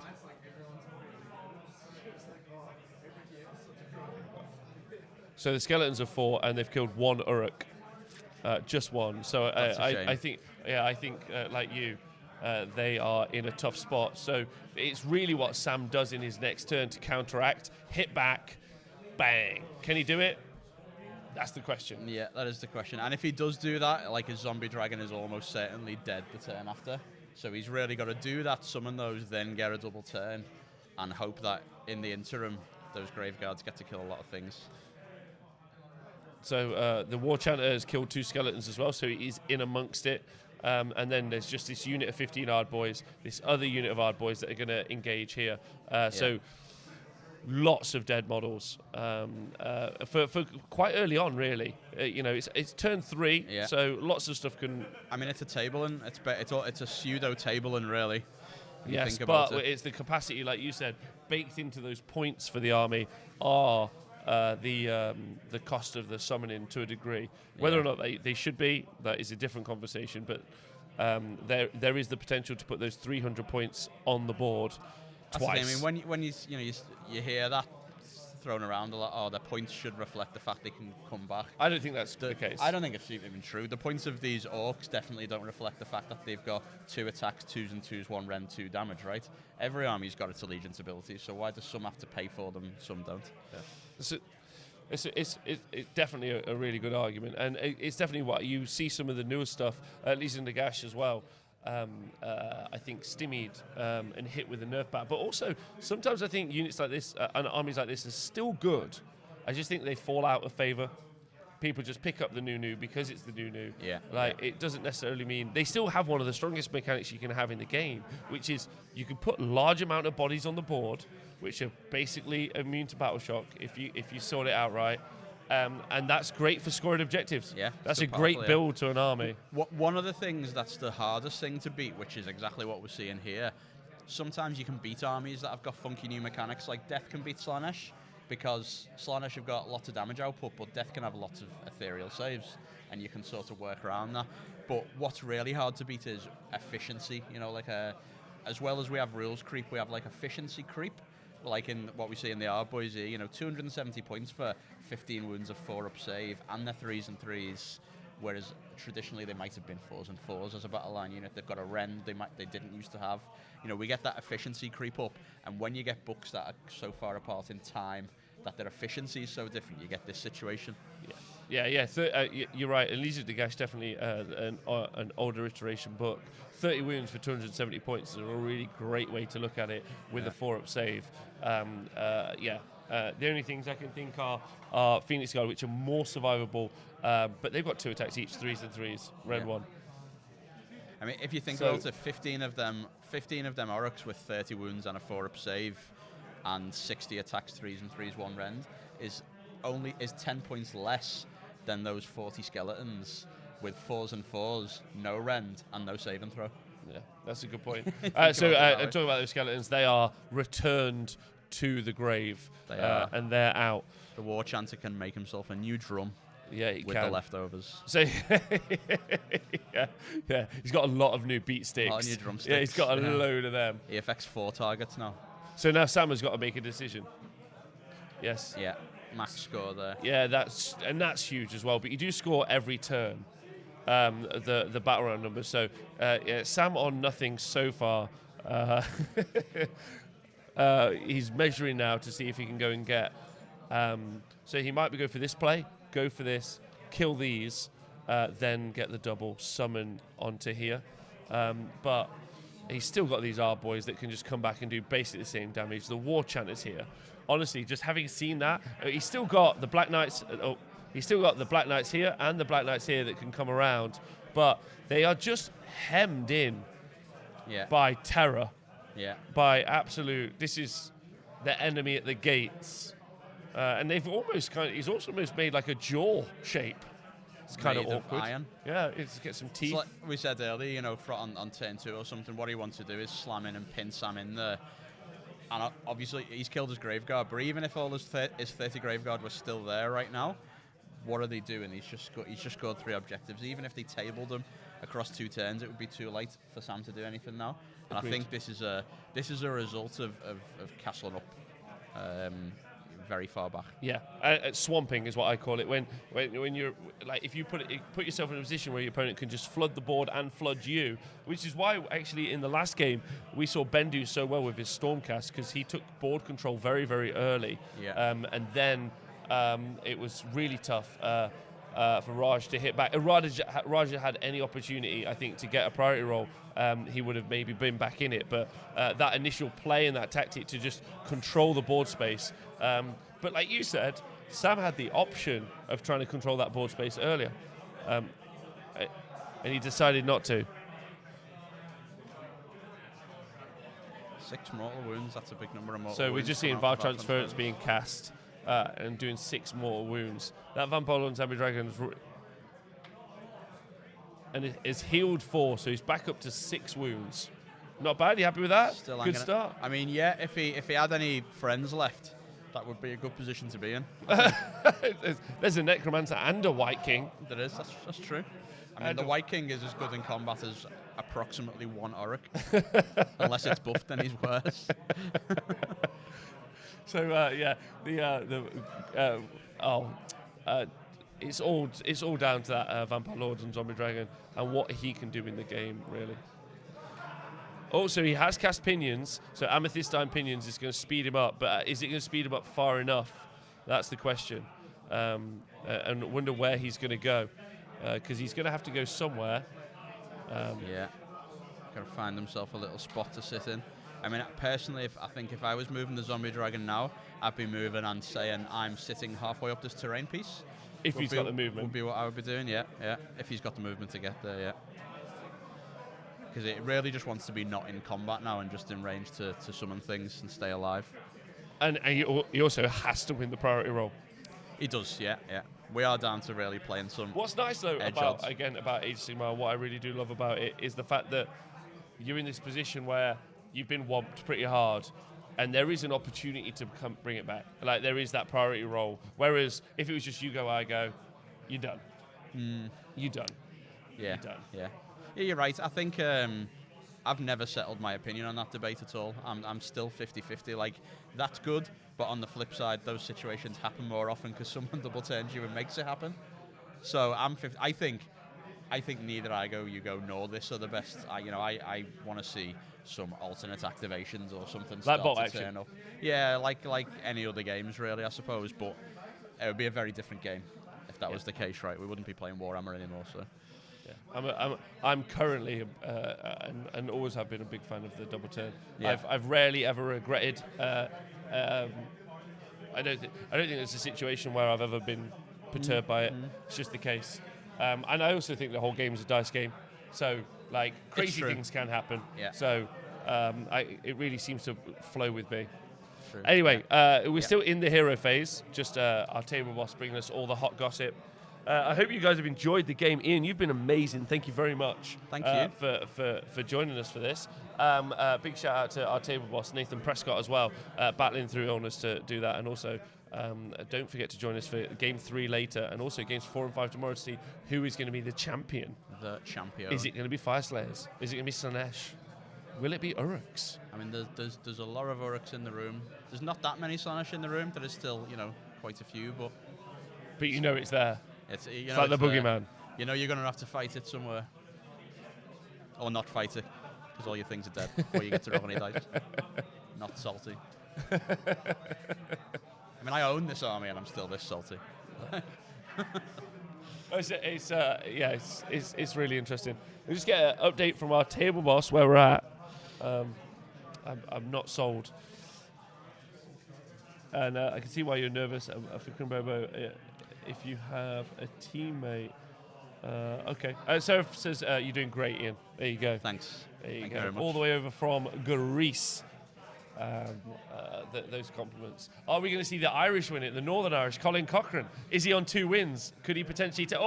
that's it, the Fire Slayers. Is he going to take it out? I'll tell you what I'd love to see. I'd love to see Fire Slayers versus this Ironjawz.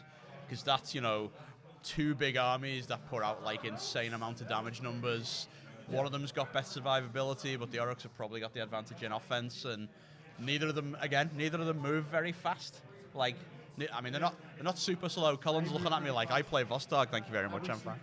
But they're not like eels fast. There is a table to think about, maneuverability to think about, which does make the best Age of Sigmar. What's really nice about that Fire Slayers army is just the sheer low level of decisions you ever have to make. Am I going to move? Yes. Cool, I'm done. Yeah? Yeah. I'm staying in my bubble and I'm hitting things. really hard. So looking forward to see if Colin takes it out. Very excited to see if Squiggleanch makes it through to the next round. Yeah. Looks like they might. Looks like they have. So who doesn't want to see that we might see an almost full Squig army next game? And if you tell me that's not exciting, you're wrong and possibly mental. Yeah. So one of the Squiggleanch players has actually got Squig Geminids. So he's replaced the balls with squigs in the Geminids. I'm in. And they're like, I'm so there. If he replaces the purple sun with a giant squig with spikes, that would be also excellent. We'd probably do that if we asked him to. We should tell him. Yeah, you're right. That would be the the immovable object versus the irresistible force. It's like telling that game, Fire Slayers versus Ironjawz, is very much like telling your drunk mate that he cannot headbutt his way through a wall, and he's like, you're telling me I cannot? Oh, well, it's like to some extent it feels like I'd flippantly said before, like playing an actual game of Warhammer as a snide joke, but when both the armies are on them level, it is just back to playing a proper game of Warhammer again. There's mostly not everything's striking first, everything's just like rolling dice and having a fight, which is sweet. Yeah, it's very, very good. We've seen the Vampire Lord and Zombie Dragon now. He's moved again, snuck behind that building. The whole battle has basically been behind that tower. Stressed me out a bit, but that's fine. No one else needs to worry about that. That's just, I need to do better camera shenanigans. One day it's going to be on a rail, attached to a drone. Or just have the second camera do its job. Yeah, and not decide not to bother turning up for the day. That would also work, but it's having a Mardy. So what's Sam's plan? Because I'm not seeing it.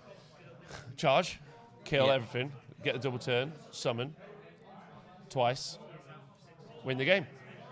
Charge, win the game. It's not a great plan. Yeah, I mean, I'm not sure. I'm not sure where he's going to bring back what. He's got 0. Oh, so he's fired into the Ard boys there. They've done 6 damage, so a couple of Ard boys die. Not a worry, I don't think, for Eric. I think Eric feels in a very commanding position. He's pretty much got this locked up. He's also got this locked up, but the Black Knight's there. So the shields on the Orruk Ard boys, which they have, gives them a 6-up ignore damage save. So he saved 3 of those 6. Shield's well known for stopping magic. Well, that's the thing about Orruks. When Orruks work because they think it's going to work. That's very true. That's their science. That does make sense. It's not does it? Does it make sense? Makes perfect sense. We could do that with the camera. That'd be great. Just It could. Just work. I think it works, therefore it does. So the Vampire Lord Zombie Dragon is, it seems, going into the Ard Boys. Yeah. That's Sam's tactic. I mean, Sam's, you said before, Sam's a really nice guy. Sam also isn't like the sort of like concede on a handshake, I'm done kind of guy. He likes to play his game out. So maybe he just wants a bit of revenge. Well, on them, apparently, on so it's just over from the table. He was going for the wizard, but he only rolled a 5 for the charge. Oh dear. So unfortunately, it looks like he has not got there. Sometimes, dear. they're asking for a remeasure from the table boss. There you go. It's really nice having a table boss, just a third person to arbitrate. So, well, he's failed the charge into the weird knob, and so we've heard from the table he has to charge the Ard Boys. I don't think has to is. I don't think he has to. No, he doesn't have to. It's not a fight. It's not a fighting game where you just have to fight carte blanche. Fight hammer. Fight hammer. But apparently, no, yes, you do have to charge. So he's made a terrible decision to fight the Ard Boys, who still have +2 damage. Or +1 damage, so they're doing 2 damage still. But he's fighting them in his own turn. He's getting to hit them first. He's getting to eat a few. And he's given himself the rerolls, which you do need because he's hit on a 4. Okay, we'll see if he does the damage. Adi Mack in chat says no, he does not. It's not me that you have to disagree with, it's Nathan Prescott. Please do tweet him that no, you don't have to always charge. I don't think you're going to get a very positive response to that, though, so caution for weary travellers. I've just checked my combined AOS Shorts FAQ, and it does actually confirm you always must charge. Always must. Yeah, it says in big red scrawled letters at the bottom, which may or may not be graffiti. An Orruk with a Sharpie. Yeah, the gentleman Orruk drinking his wine with his calligraphy pen. Verily, sir. Verily, sir, I say you charge. must charge. So yeah, there's 30. It's 30 minutes left in the round. And that was some crazy back and forth. That was a really fun game, truth be told. We had quite a lot happen, but effectively, if you've just joined us, Sam gave the first turn to Eric, and Eric took most of his army and moved kind of conservatively up to here. So the jaw attack does 3d6 damage, but only on 3d6 damage rolls only did 6 to kill these Orruks down here. Anyway, so Eric moved forward conservatively. Sam then responded by creating this kind of conservative line, basically where you can see the battle lines placed now. The priority roll then went to Eric. He then charged in, hit a lot of screens, and hit this screen here. Then in the second turn, what happened was the Graveguard did incredible, and it went through 2 units of 15 Orruks just here. The Skeletons had some fights over here, didn't do great. And then the strike back was terrifying. You saw all the Graveguard die. You saw all the Skeletons die. The objectives landed here, here, and here, and none of that really was fortuitous for Sam and the Legions of Nagash. Yeah, unfortunately not. I think it's a good showcase for the difference in power level of the armies. I think Sam did well. I think he could have maybe unpacked a bit more, been a bit more aggressive, got a bit further forward. And he could have moved this zombie dragon to put himself in a position at the end of the game to win, maybe. But it was always going to be a very difficult game. It was always going to look like that. Just in a straight up scrap, which is exactly what the Orruks want. So it's all they want. And yeah, it's all they want. And the zombie dragon is dead. And that is going to be that's just going to be the game. There's absolutely no way at that stage that Sam can pull that back, I don't think. Yeah.